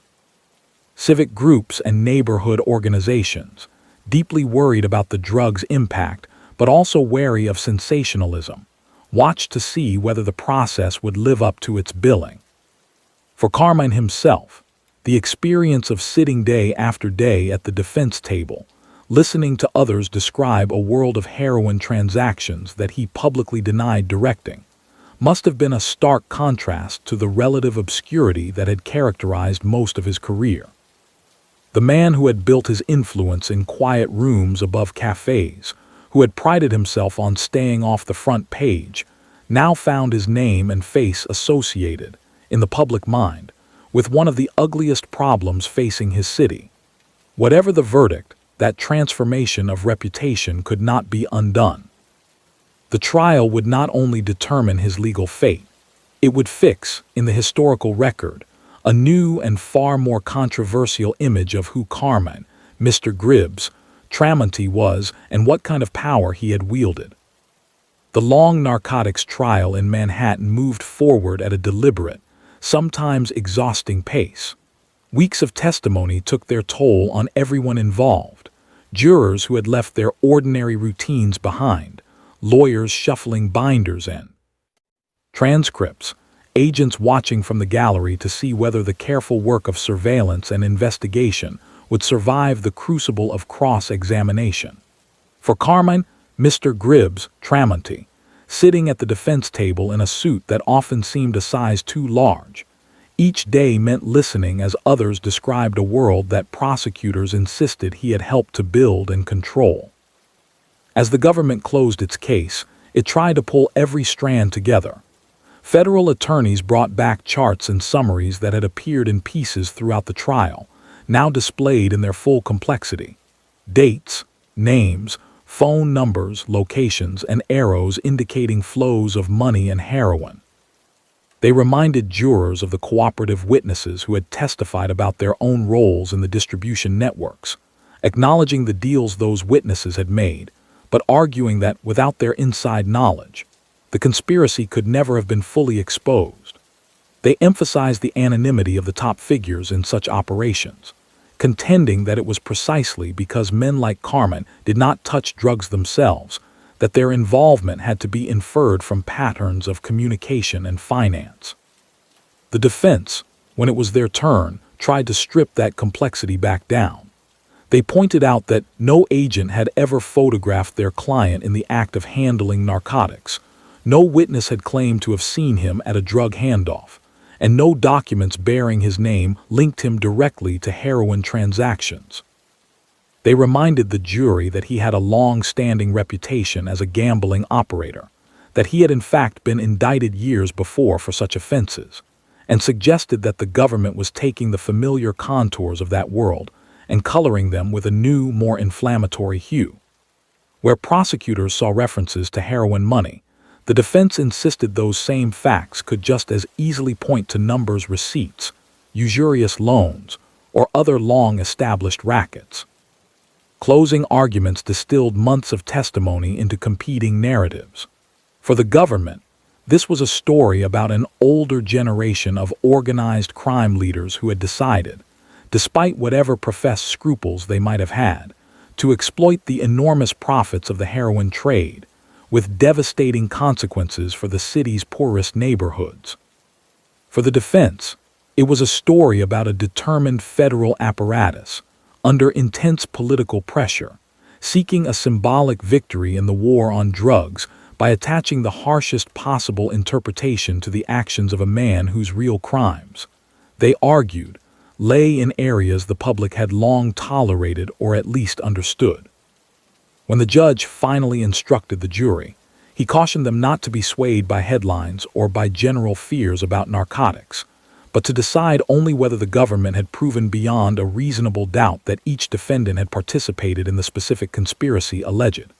He walked them through the elements of federal narcotics law, the meaning of conspiracy in legal terms, and the standards for weighing cooperators' testimony. Then the jurors retired to deliberate. They were out for days, working through the evidence count by count. The case was complex, involving many defendants and a web of alleged relationships that could not be reduced to a single, simple diagram. Reporters waiting outside could only speculate about what the length of deliberations meant. Some thought it suggested deep divisions in the jury room. Others believed the jurors were simply being thorough. Inside the courthouse, prosecutors and defense attorneys alike tried to project calm, even as they replayed moments from the trial in their minds, wondering whether a particular witness's hesitation or a judge's ruling on an objection might prove decisive. When the jury finally returned, the courtroom filled quickly. Defendants took their seats, some flanked by relatives. The judge asked the foreperson if the panel had reached a verdict. They had. In a steady voice, the foreperson began to read. On multiple counts of conspiracy to violate federal narcotics laws, the jury found Carmine, Mr. Tramunti guilty. One count after another was affirmed as the clerk polled the jurors. Whatever doubts might have existed about specific episodes or particular witnesses had not, in the end, persuaded enough jurors to acquit. For the government, it was a major victory. A federal jury had accepted its contention that the quiet gambling boss from East Harlem had also served as a financier and protector of a significant heroin network. For the defense, it was a bitter outcome. Years earlier, a gambling case had collapsed on technical grounds. This time, with new laws and stricter procedures in place, the government's case had held. Newspapers moved quickly to frame the verdict. Articles the next day described it as a significant breakthrough in the fight against organized crime. Headlines highlighted that a figure identified as the acting head of the Lucchese family had been convicted in a major narcotics conspiracy. Commentators noted the contrast between the small-time arrests that had often characterized drug enforcement in the past, and this new willingness to target those believed to occupy the highest rungs of the criminal hierarchy. Sentencing loomed. In federal court, punishment for narcotics offenses had grown steadily harsher amid the broader war on drugs. At the state level, New York's recently enacted Rockefeller drug laws, though not directly applicable in Carmine's federal case, had sent a clear political message. Severe penalties for those involved in heroin, with long mandatory terms. Federal judges retained more discretion, but they operated in the same climate of public alarm and legislative resolve. At the sentencing hearing, prosecutors pressed for a stiff term. They argued that as an alleged leader and financier, Carmine bore special responsibility for the harm caused by heroin addiction, even if he had never set foot on a street corner or personally handed a packet to a user. They emphasized his position within the Lucchese family and contended that a lenient sentence would send the wrong signal to others in similar positions of clandestine authority. The defense, by contrast, urged the court to consider his age, health, and personal history.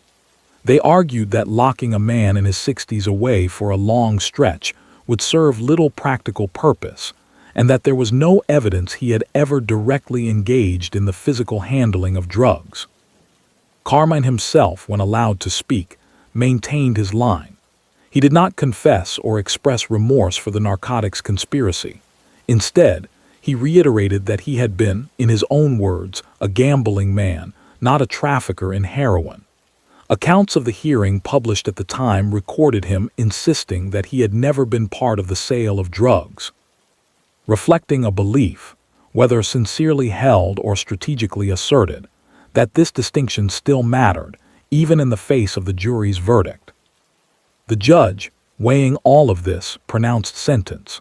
On the narcotics counts, Carmine was ordered to serve 15 years in federal prison and to pay a significant fine. For a man of his age and health, 15 years was a substantial portion of what remained of his expected lifespan. The sentence signaled that the court had accepted the prosecution's framing of his role, not as a marginal participant swept up in events beyond his control, but as a high-level conspirator whose decisions had helped sustain a damaging criminal enterprise. In law enforcement circles, the outcome was greeted with satisfaction tempered by realism.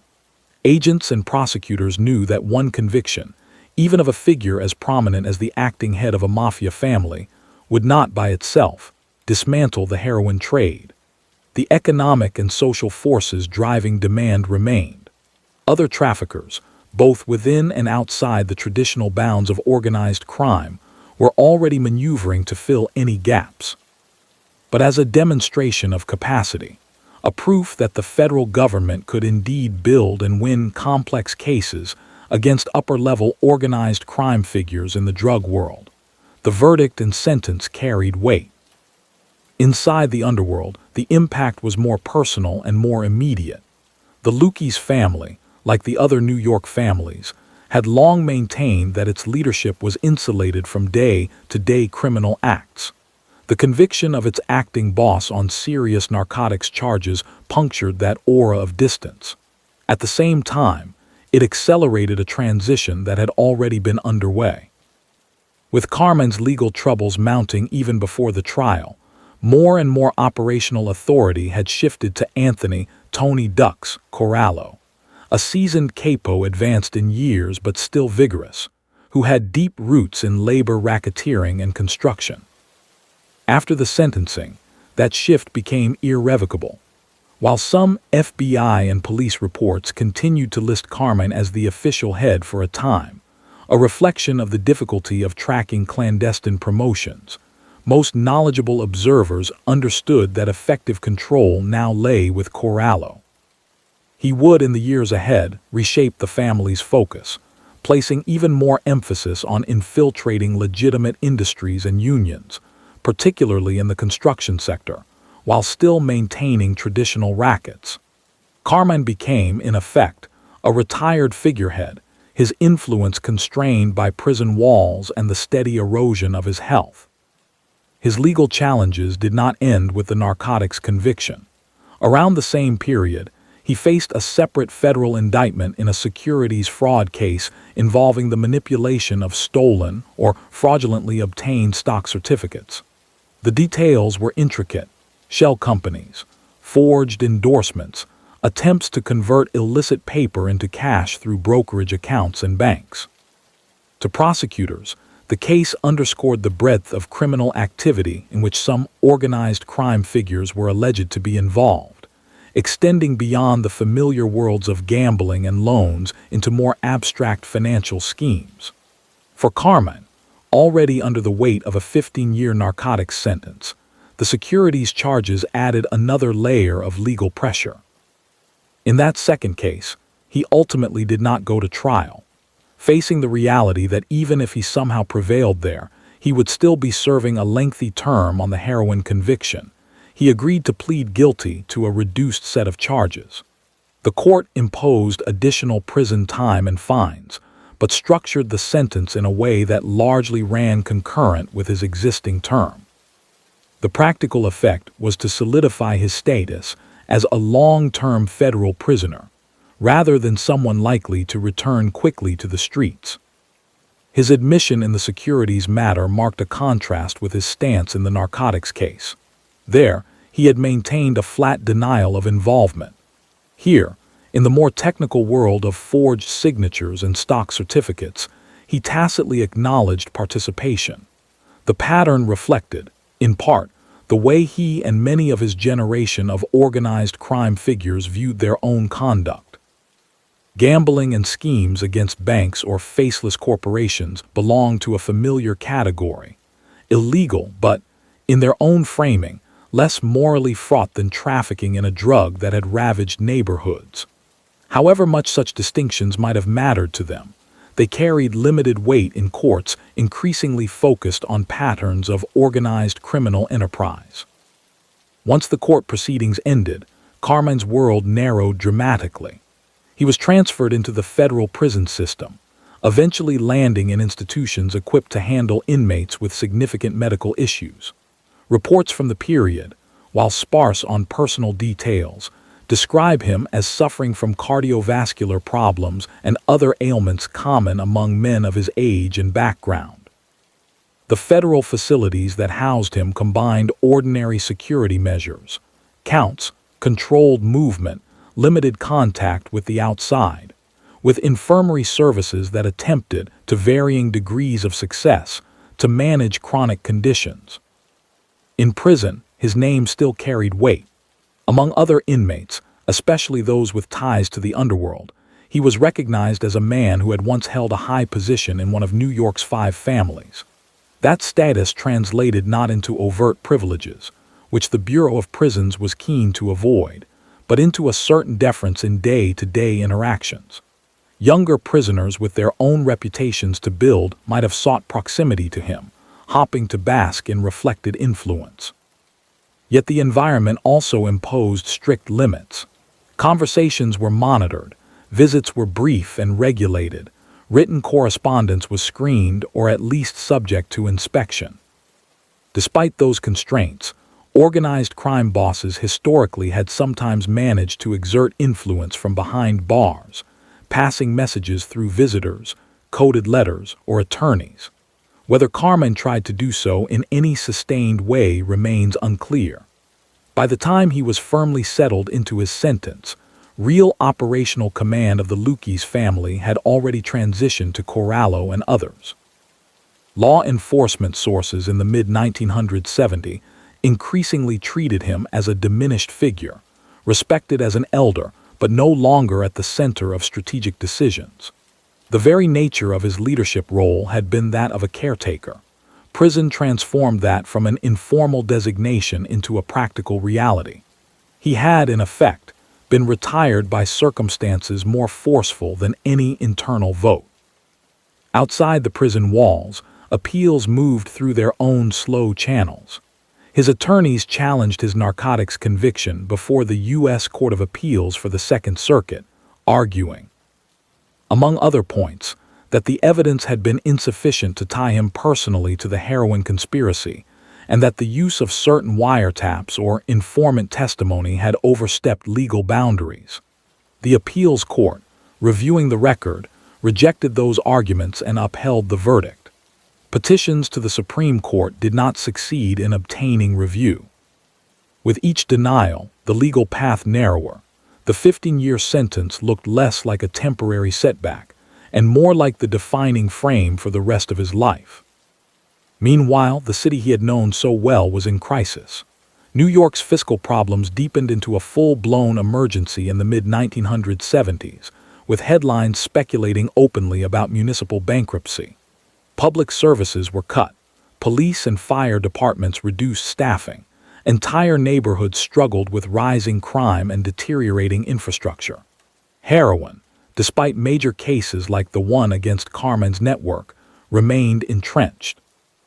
Other traffickers filled the vacuum left by arrests, some connected to remaining elements of traditional organized crime, others part of newer, less structured groups. At the federal level, the war on drugs continued to expand. The BNDD, the agency so involved in the investigation of the French Connection-related conspiracies, was absorbed into the newly created Drug Enforcement Administration in 1973. Budgets rose, task forces multiplied, inter-agency cooperation, at least on paper, improved.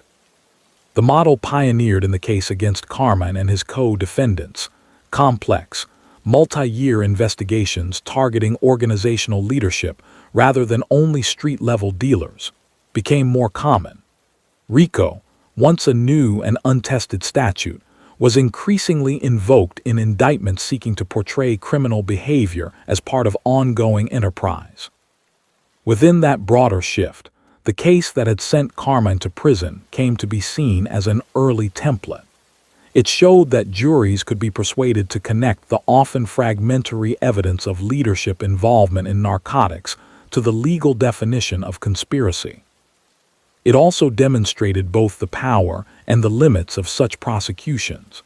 They could bring down individuals and temporarily disrupt networks, but they did not, by themselves, solve the underlying social crises that made narcotics trafficking profitable and addiction widespread. For Carmine personally, the remaining years of the decade were marked by physical decline. Age and illness, accelerated by the stresses of trial and imprisonment, eroded whatever reserves of strength he had left. Periodic reports noted hospitalizations within the prison system or transfers to facilities better suited to chronic care. His lawyers periodically petitioned for relief on medical grounds, arguing that continued incarceration of a seriously ill man in his late 60s served little societal purpose. The government, mindful both of precedent and of the symbolic value of his conviction, weighed such requests cautiously. By the late 1970s, the balance between punishment and compassion began to shift. Documentation from the time indicates that he was eventually granted release from federal custody ahead of his full 15-year term, largely due to the seriousness of his health problems. He left prison an old and sick man, decades removed from the tenement streets of his youth and from the smoky back rooms where he had once presided over gambling operations. Whatever remained of his life would be spent not in the bustling cafes and clubs of East Harlem or the Bronx, but in quieter surroundings, under the shadow of illness and the legacy of his convictions.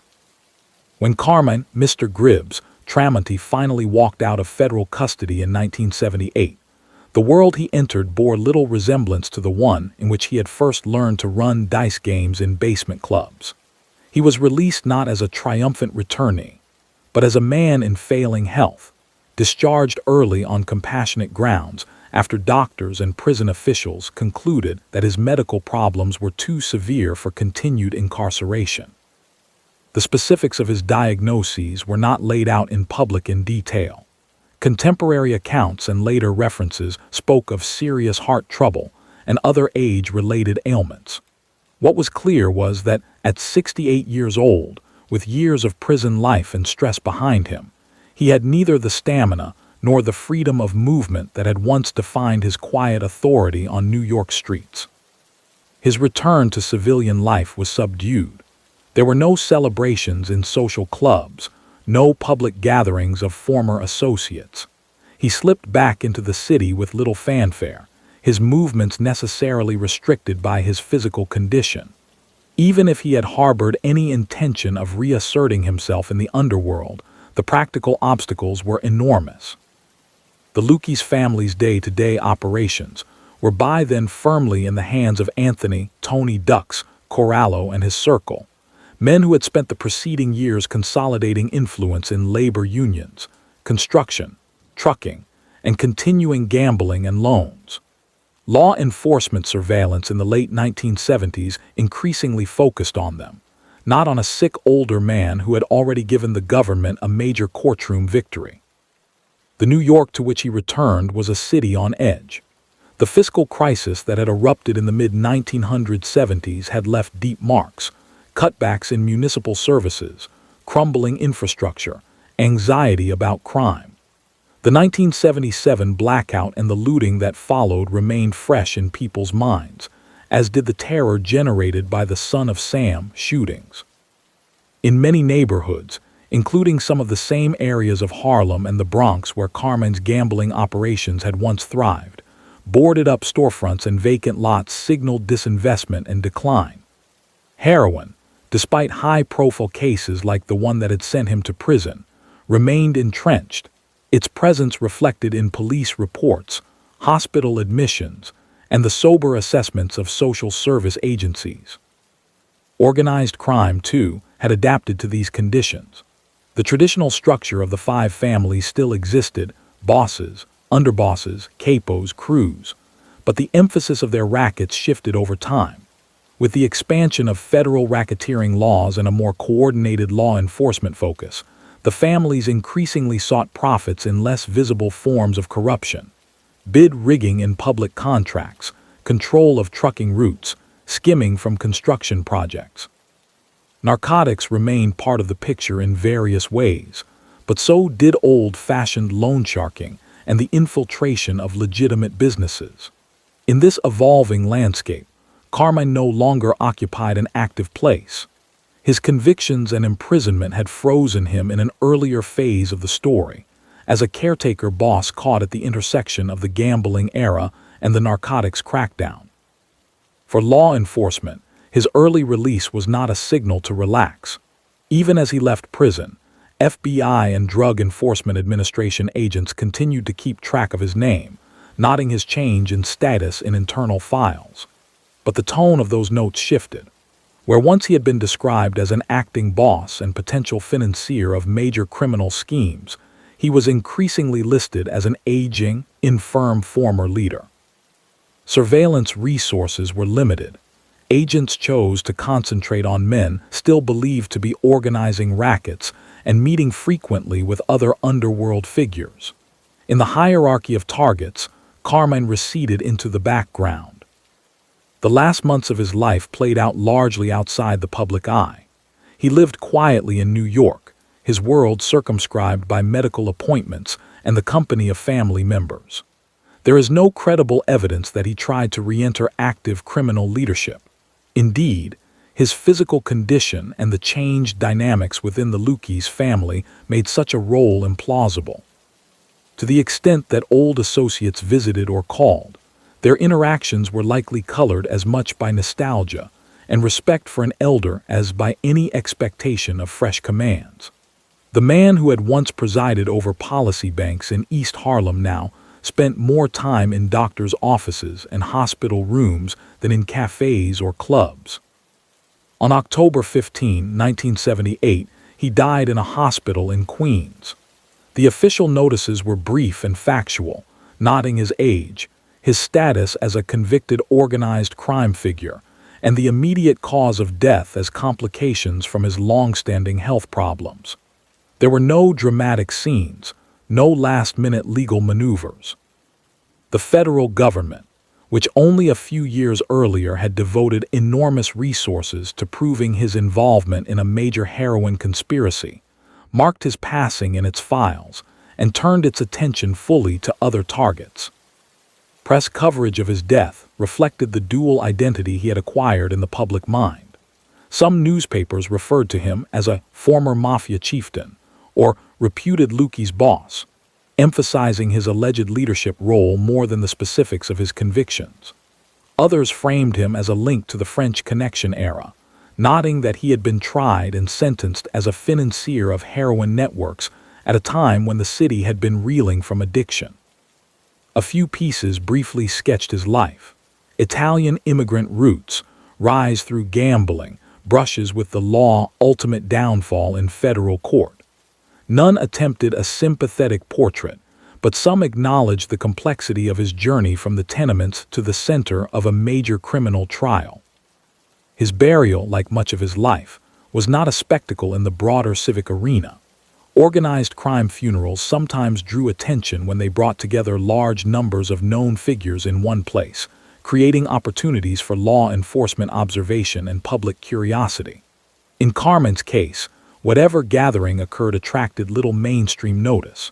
By the late 1970s, the city had a long list of troubles: the passing of an aging underworld figure, already removed from active leadership for several years, was easily overshadowed.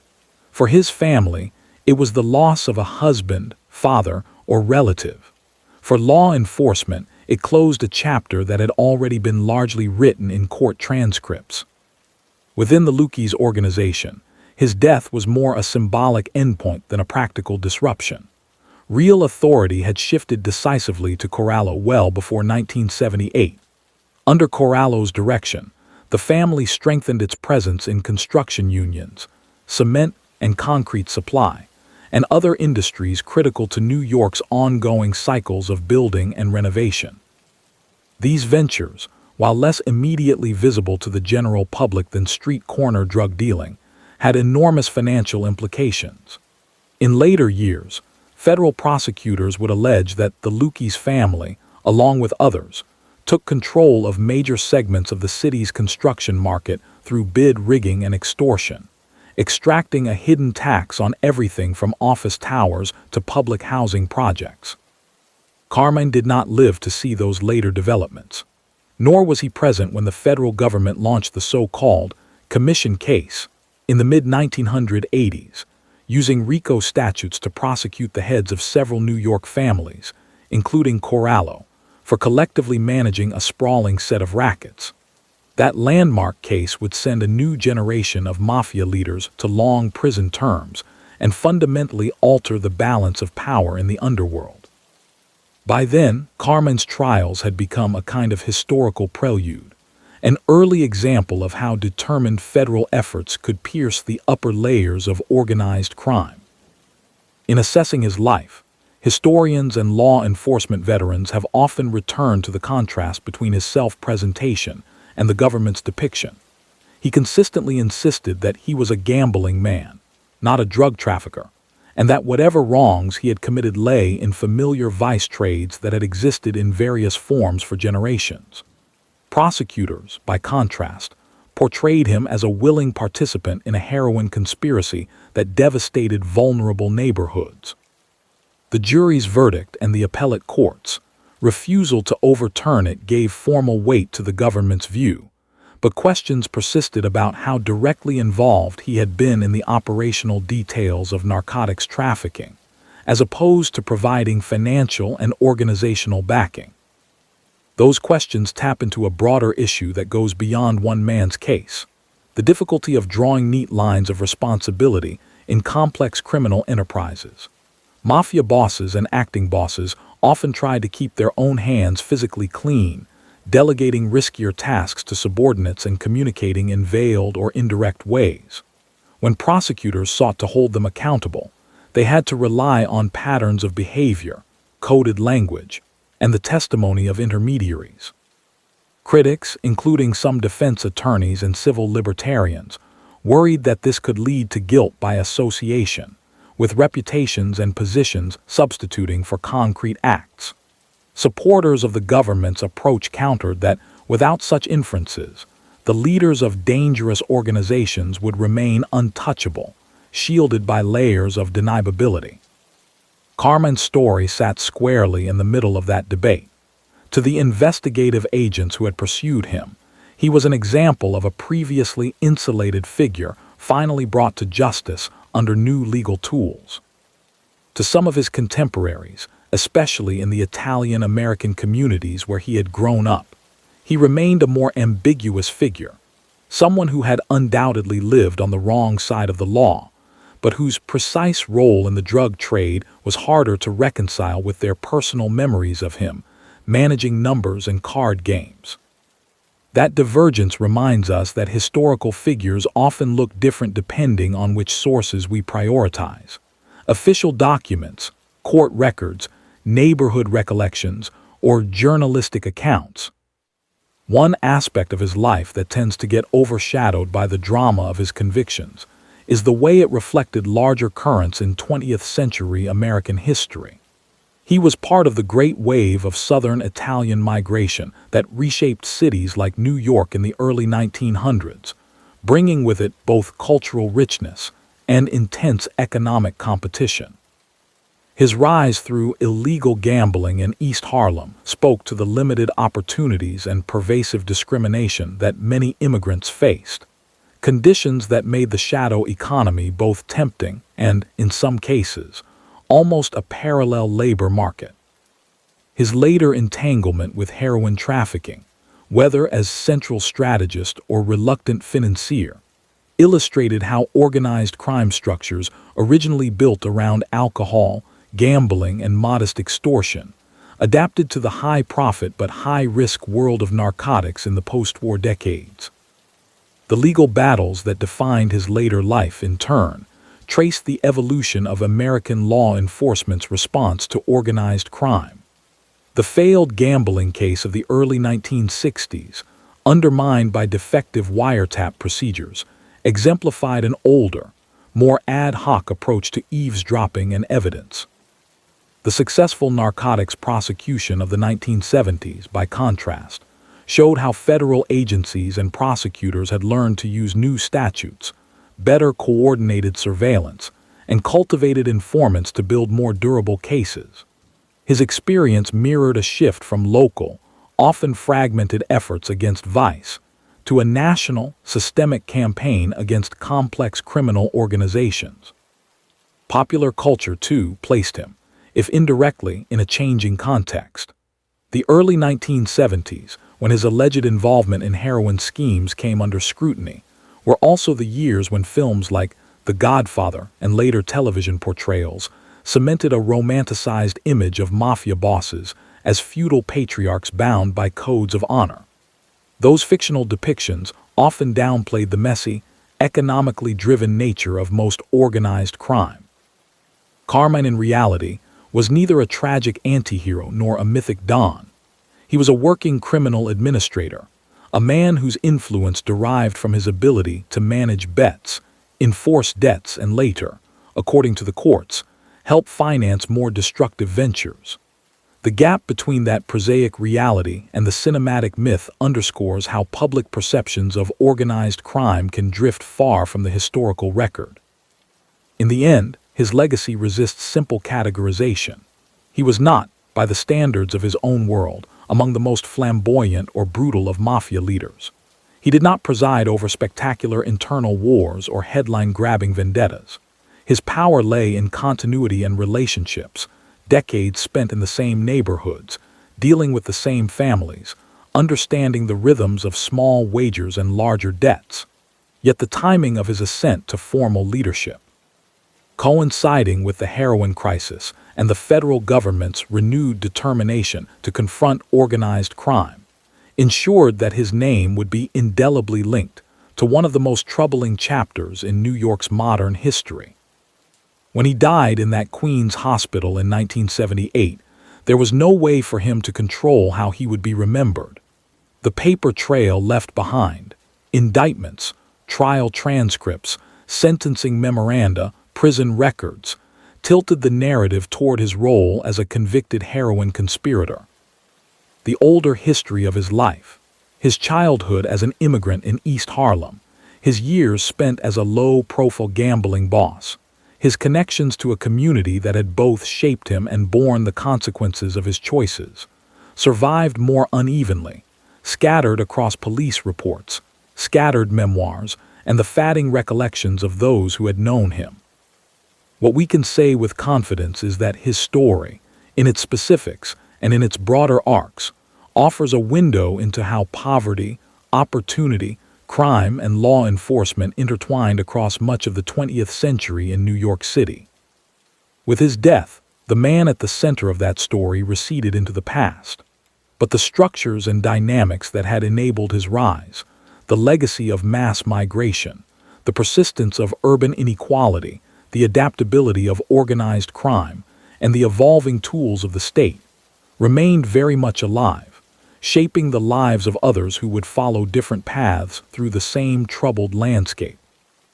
In the years after Carmine, Mr. Gribbs, Tramunti's death in that Queens hospital room in 1978, his story did not disappear so much as sink below the surface of more dramatic headlines. The city he had known kept moving. New York's slow recovery from fiscal crisis, the shifting landscape of crime and law enforcement, the rise and fall of other underworld figures, all of it layered new events over the memory of a man whose public notoriety had been compressed into a few intense years in the early 1970s. Yet in archives, court records, and the recollections of investigators and historians, his name continued to appear, a reminder of a particular moment when an older world of gambling and neighborhood rackets collided head-on with the emerging architecture of the modern war on drugs. For federal agents and prosecutors who had built the narcotics case against him, that trial became a reference point. Internal memoranda in the newly formed Drug Enforcement Administration cited it as an example of how to structure large, multi-defendant conspiracies, methodical wiring of phones under the updated federal wiretap statutes, patient cultivation of informants, careful cross-checking of coded conversations against physical surveillance. The case was invoked in training sessions with younger agents to illustrate both the difficulties of proving leadership involvement and the possibility of success when evidence from many small episodes was woven into a larger narrative. It showed that juries could be persuaded to see beyond the absence of a smoking gun, a photograph of a boss handling heroin, a signed ledger detailing drug deals, and instead accept a web of circumstantial and testimonial proof. Defense lawyers, for their part, also treated his prosecution as a lesson. In legal journals and bar association panels, they dissected the government's use of conspiracy doctrine, arguing that it risked diluting the individualization of guilt. They pointed out that once prosecutors convinced jurors to accept the existence of a broad criminal agreement, the temptation was strong to attribute responsibility for every aspect of it to anyone accepted as part of its upper echelons. In that sense, they contended, men like Carmine could be punished as much for their status and associations as for provable actions. Those critiques filtered into later courtroom battles over how far RICO and conspiracy laws should reach, even as most appellate courts upheld the general framework used in his case. Within organized crime scholarship, his name began to appear less as a central figure and more as a kind of hinge between eras. Writers who sought to trace the history of the American mafia from the early 20th century to its relative decline by the end of the century often paused on his story as a marker of transition. He had come of age in the age of prohibition and policy banks, when the main illegal commodities were alcohol, betting slips, and sometimes labor contracts. He had risen through a family known for its influence in the garment district, trucking, and construction. Yet his highest public profile came not from those traditional rackets, but from a heroin case, tied in public imagination to the French Connection scandals and to the disturbing sight of addiction spreading through New York's poorest neighborhoods. The French Connection label itself gradually broadened beyond the specific case that had inspired the famous film. Journalists and some historians used it as shorthand for an era when heroin streaming from European laboratories, often through corrupt or compromised channels, flooded American cities. In that storytelling, the figure of Carmine Mr. Gribbs Tramunti sometimes stood in as the Italian-American organized crime counterpart to French or Corsican traffickers overseas and corrupt officials in various institutions. The reality, as always, was more complicated. The networks that supplied heroin to New York stretched across continents, crossed ethnic and national lines, and adapted rapidly to every disruption. But the simplicity of a narrative linking Marseille gangs, crooked cops, and a New York Godfather had a certain appeal for audiences and some writers. Popular culture, however, never fully embraced him as a character. Unlike more flamboyant figures whose lives inspired films or heavily fictionalized portrayals, Carmine remained largely in the background. The French Connection movie, released in 1971, predated his indictment and focused on an earlier case. Later films and television series that dramatized organized crime tended to model their bosses on a composite of legendary names like Lucky Luciano, Vito Genovese, Carlo Gambino, or, in a later generation, John Gotti. When Tramunti appeared at all, it was in brief mentions in documentary programs or as a footnote in dramatizations that compressed multiple real people into composite characters. His quiet demeanor, his illiteracy, his role as a somewhat reluctant caretaker rather than a grand strategist, these traits did not fit easily into the mythic mold of the cinematic Don. Where he did continue to loom larger was in the internal memory of law enforcement and among certain communities directly affected by the heroin era. Retired agents who had worked on his case occasionally revisited it in memoirs or interviews, describing the slow, painstaking work of persuading judges to approve wiretaps, of flipping mid-level participants, of watching a man they had tracked for years finally stand to hear a guilty verdict. For them, the image of Carmine was bound up with a sense of professional perseverance rewarded, a rare instance in which efforts to reach up the hierarchy met with success. In neighborhoods like East Harlem and parts of the Bronx, the memory was more layered. For older residents who had come of age before the heroin boom, he was sometimes remembered less as a drug figure and more as part of the old gambling world. The man behind the numbers runners, the quiet presence in the back of a cafe, the one whose approval was needed if someone wanted to open a new game. For those who had experienced the worst years of the heroin crisis in the 1960s and early 1970s, the association between traditional mafia figures and the drug trade was sharper. They might not have known the specifics of his indictment, but they were keenly aware that powerful men, some of them Italian-American, profited while addiction tore through their families and blocks. The tension between those perceptions reflected a broader ambivalence in how many Italian-American communities engaged with the legacy of organized crime. On the one hand, there was a clear desire to reject stereotypes that equated Italian heritage with mafia involvement. Civic organizations, community leaders, and ordinary families worked hard to emphasize contributions in business, education, the arts, and politics. On the other hand, they could not entirely ignore the fact that some of the most notorious underworld figures of the mid-20th century had indeed come from their ranks. Carmine's life, with its roots in immigrant poverty and its culmination in a high-profile drug conspiracy conviction, forced uncomfortable questions about how economic marginalization and discrimination had historically shaped the range of choices available to people like him. Historians and sociologists who studied the rise and decline of the American mafia treated those questions seriously. They noted that in the early decades of the 20th century, Italian immigrants in cities like New York faced significant barriers to assimilation, language obstacles, housing segregation, job discrimination.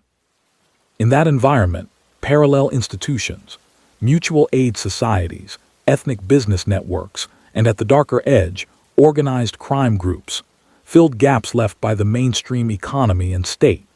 Figures like Carmine, who lacked formal education and upbringing in the mainstream world but possessed acute social intelligence and a capacity for organization, found in illegal gambling a path to status and relative security.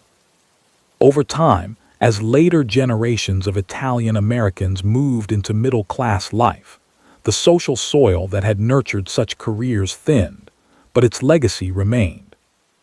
His story also became part of the larger narrative about how crime, policing, and law evolved together.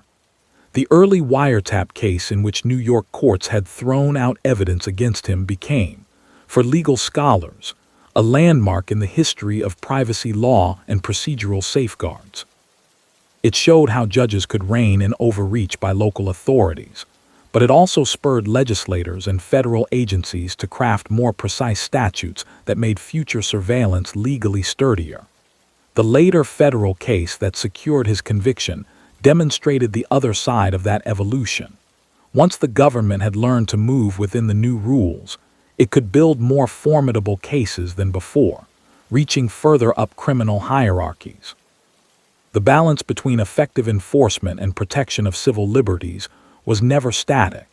In subsequent decades, debates over surveillance, search and seizure, and conspiracy law resurfaced repeatedly in contexts ranging from organized crime to terrorism. When lawyers and scholars revisited the roots of those debates, cases like the ones involving Carmine provided concrete examples of how new tools had been used and contested.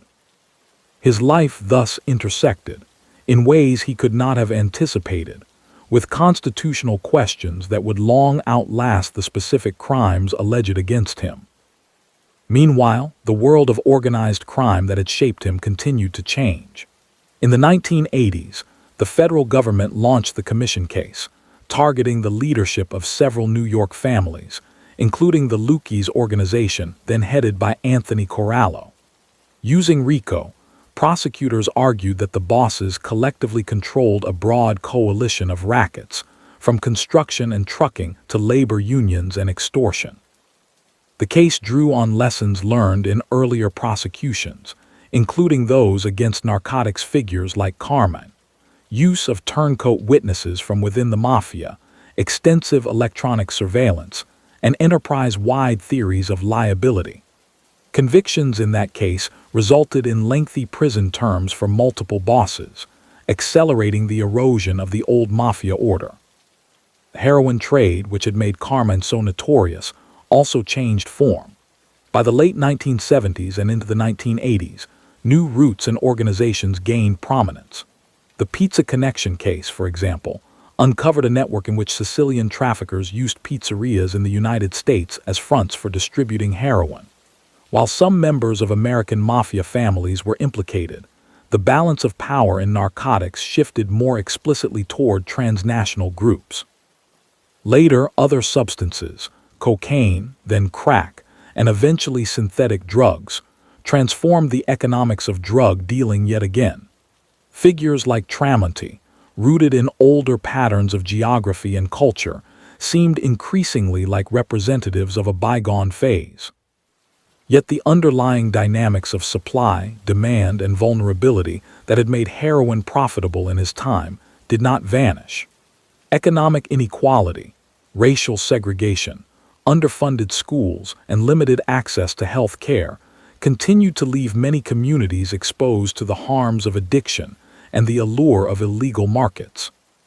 When journalists or policymakers sought to understand how things had come to that point, they sometimes looked back to the period of the 1960s and early 1970s, Carmine's peak years, as a formative era, when both the drug trade and the government's response to it took on shapes that would echo for decades.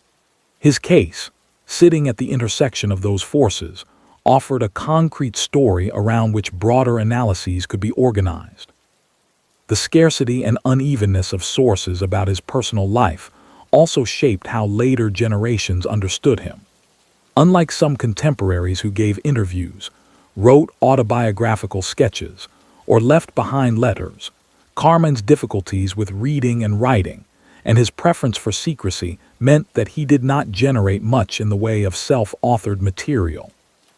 What we know comes largely from the outside: police reports, informant statements, court transcripts, journalistic pieces, and the occasional recollection of someone who had crossed his path.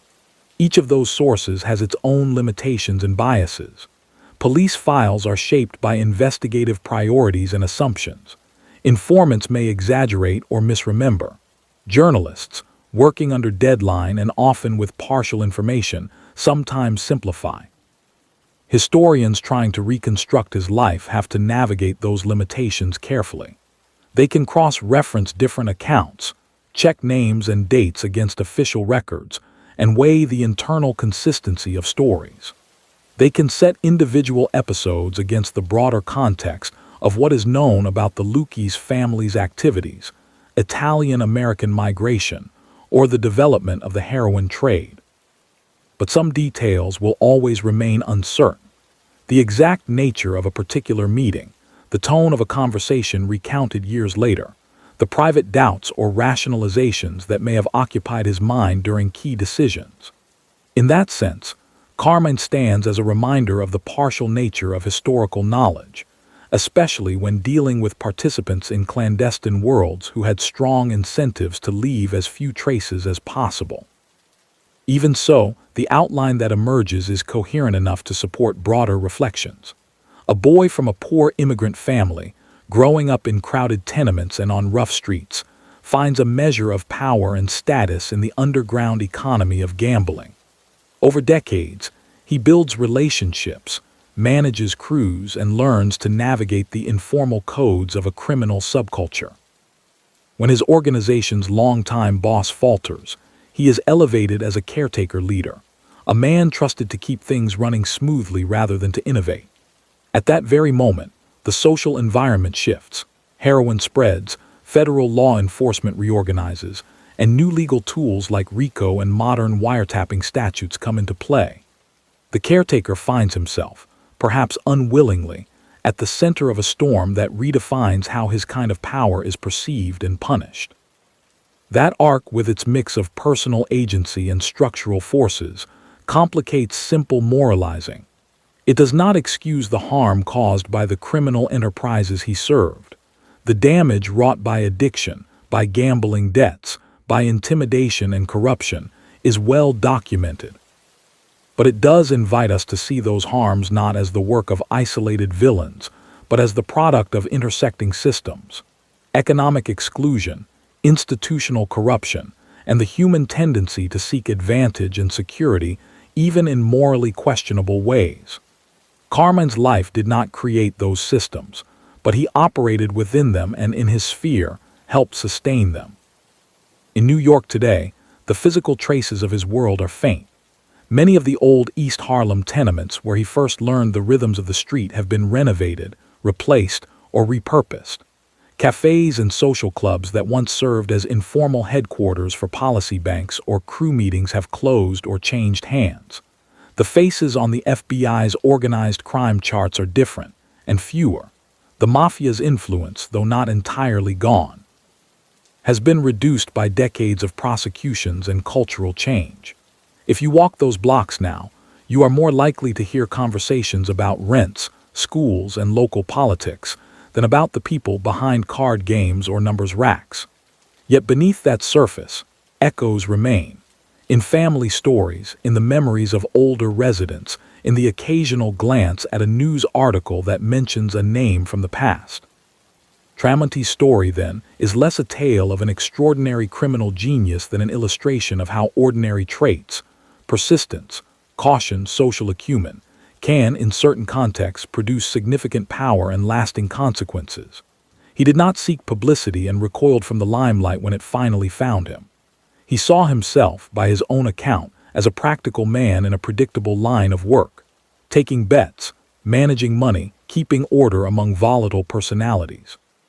History, through the vehicle of a heroin conspiracy trial and a city in crisis, cast him in a different role, that of a symbol of organized crime's complicity in one of New York's most painful social problems.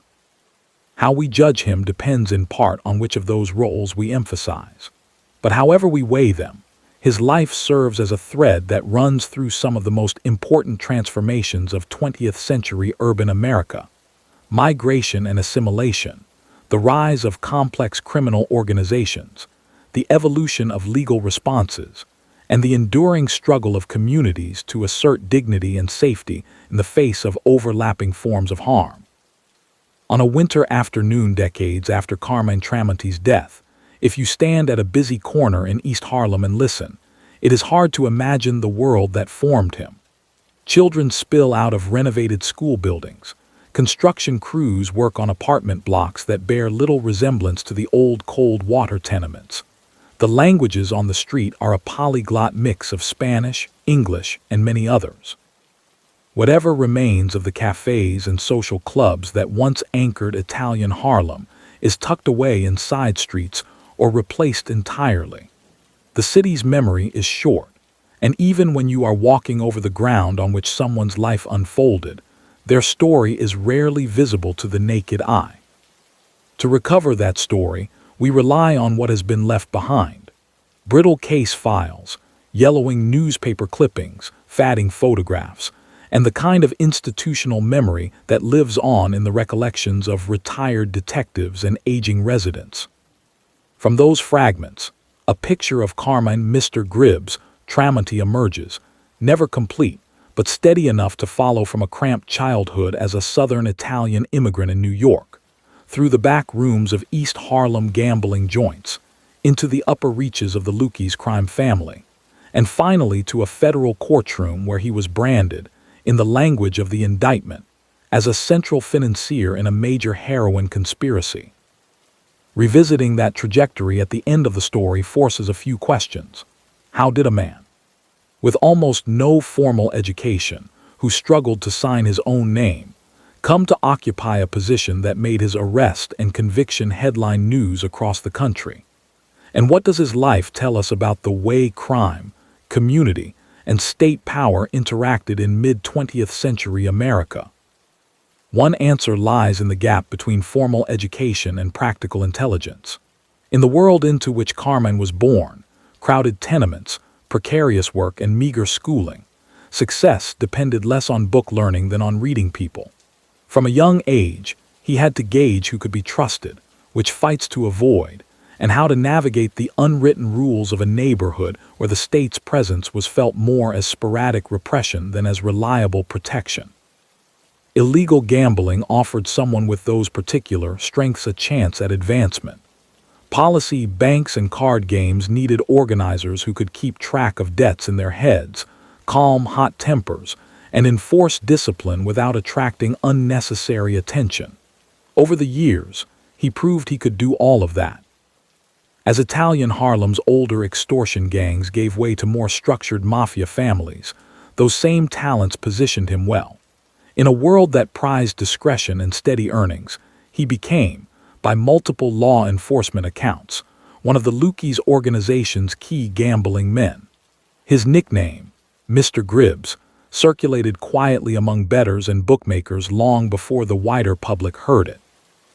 At that stage, his life was bounded by a few blocks and by the predictable rhythm of bets placed and settled. He occupied a gray zone familiar in many cities, clearly on the wrong side of the law, but not yet the sort of figure to draw intense national scrutiny. The shift came less because he changed than because the world around him did.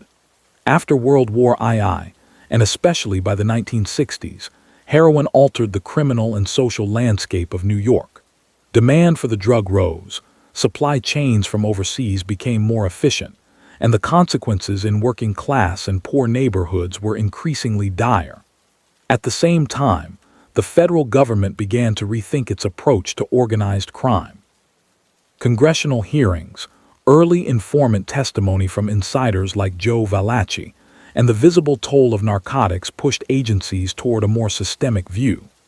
The mafia was no longer seen, at least by serious investigators, as a loose collection of colorful gangsters, but as a set of organized enterprises that could be mapped, infiltrated, and, if the law allowed, taken apart.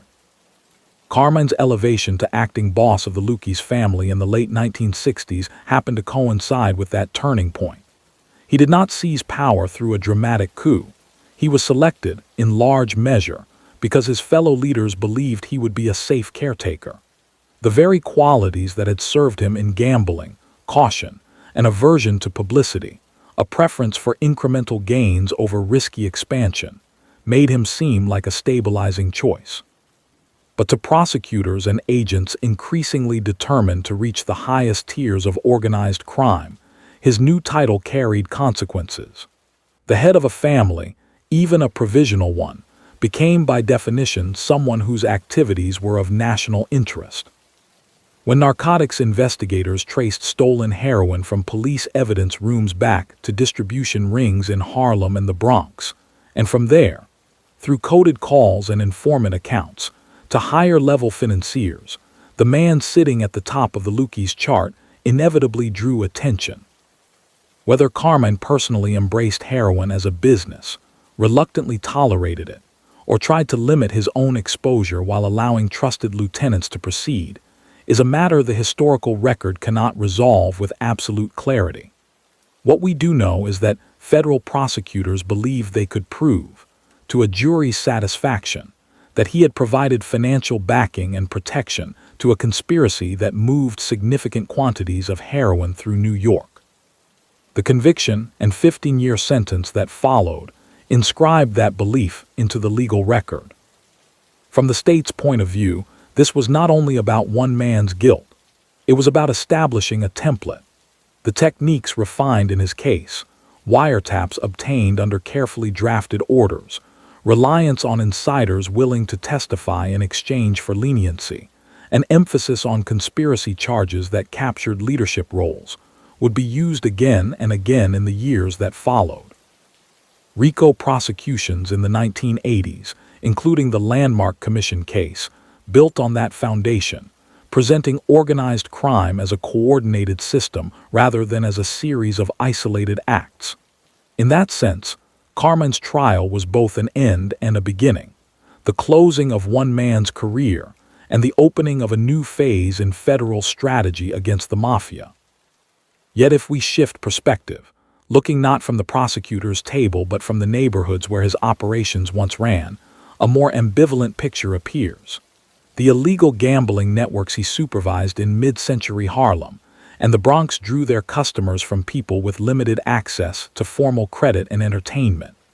The numbers game was illegal, but it was also, for many, a daily ritual, one more attempt to turn a few coins into a bit of breathing room. Loan sharking filled gaps left by banks that would not lend to poor or minority borrowers. None of this made those rackets benign. They could be exploitative and coercive, but they emerged from a context of exclusion.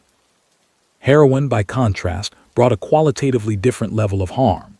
It undermined bodies, families, and entire blocks. By the late 1960s, local activists in Black and Puerto Rican neighborhoods were confronting an epidemic that combined substance abuse with police corruption, poverty, and overcrowding. From their vantage point, higher-level profiteers, whatever their ethnicity, were participants in a slow-moving disaster. The fact that Carmine, born in an earlier era of vice, ended his days defined in public memory by that later, more destructive trade speaks to how powerfully heroin reordered the moral calculus of crime in the American imagination. But even here, the story resists simplicity. The very law enforcement apparatus that prosecuted him for heroin conspiracies had itself been compromised by corruption in earlier French Connection cases. The revelation that officers had diverted seized heroin back onto the street, selling it into the same networks investigators were supposedly dismantling, complicated any straightforward narrative of good versus evil. The institutions pursuing Carmine were made up of individuals with their own mixed motives and vulnerabilities. Some were courageous and principled, others succumbed to the temptations around them. Understanding his life means situating him not only in opposition to the law but, at times, in uneasy proximity to its failings. Looking backward, it is also striking how contingent certain turning points were. Had New York prosecutors in the early 1960s followed proper procedures for their wiretaps, Carmine might have been convicted then on large-scale gambling charges and sent to prison before he ever became acting boss. Had Tommy Lukes lived longer, there might have been no need for a caretaker leader at precisely the moment the federal government was preparing its narcotics assault. Had heroin not taken root in the particular way it did in New York, his career might have remained confined to the quieter world of numbers and loans. These contingencies do not absolve him of responsibility for the choices he made, but they remind us that individual paths are shaped by intersecting events far beyond any one person's control. The end of his life, sick in federal custody, released early on medical grounds, dying in a hospital bed far from the smoky back rooms where he had once held court, carries its own kind of harsh symmetry. A man who had spent decades trying to manage unpredictability in his surroundings, using careful calculation to avoid sudden reversals, was undone by forces that gave no discounts: age, illness, and the steady tightening of legal tools around the world he inhabited. The state that had once struggled to touch people at his level, hobbled by legal gaps and limited inter-agency coordination, had by the 1970s developed the capability to investigate, indict, and imprison him. Its victory was complete enough that when he died, he did so not as a shadowy untouchable, but as an ex-convict whose last major public appearance had been at a defendant's table.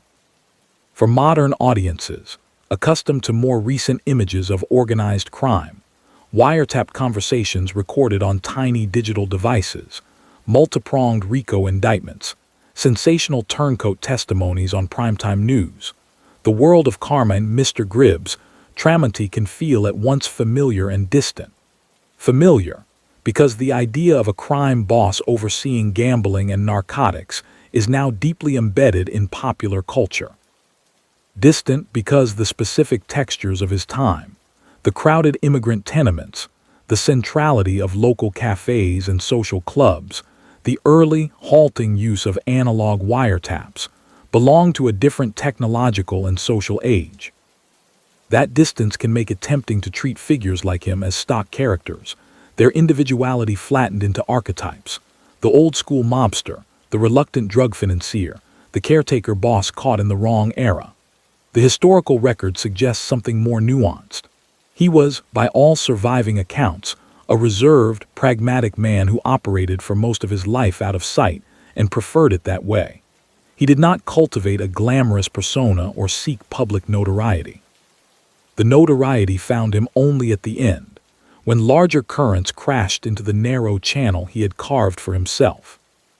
If there is a lesson to draw from his story, it may be less about the specifics of his guilt or innocence on particular counts, questions the courts addressed in the language of evidence and burden of proof, than about the conditions that allowed someone like him to matter in the way he did. Those conditions included profound economic inequality, patterns of discrimination that made entire communities vulnerable to both exploitation and marginalization, and institutional weaknesses that allowed organized crime to entrench itself in key sectors of urban life. They also included the gradual but decisive expansion of state power in response. New laws, new enforcement agencies, and new surveillance capabilities that, while effective against men like Carmine, raised their own enduring questions about privacy and the reach of government. By tracing his life from its modest, uncertain beginnings to its highly publicized end, we see how individual choices and structural forces intertwined in the making of 20th century New York. We see how the son of impoverished immigrants, armed with little more than a sharp eye and a stubborn sense of loyalty to his own circle, could climb a hidden hierarchy that paralleled the city's official institutions. We see how that parallel system intersected with broader currents, the shift from gambling to narcotics, the federalization of crime control, the anxieties of a society grappling with changing norms and rising disorder. And ultimately, we see how even those who once seemed, from certain vantage points, untouchable proved finite and fragile. Carmine Tramunti's influence, like the influence of the organization he served, was real but bounded. It depended on a particular constellation of neighborhoods, relationships, and blind spots in law enforcement. When those conditions changed, his world narrowed and then disappeared. What remains is the pattern his life traced through time. From a crowded steerage cabin on a ship crossing the Atlantic, to the smoky interior of an East Harlem club, to a stark courtroom where jurors weighed charts and transcripts, to a quiet hospital where the last link in that chain was broken. Today, as the city continues to reinvent itself, his name surfaces mostly in histories of organized crime, in the memories of those few who still recall the old East Harlem, and in the case citations of lawyers studying how the United States learned to confront complex criminal organizations. His story is neither a cautionary tale neatly resolved, nor a legend to be romanticized. It is, instead, a window into how a particular man, in a particular time and place, navigated the overlapping demands of loyalty, ambition, fear, and opportunity, and how, in doing so, he helped to shape and was in turn reshaped by the larger forces that defined his era.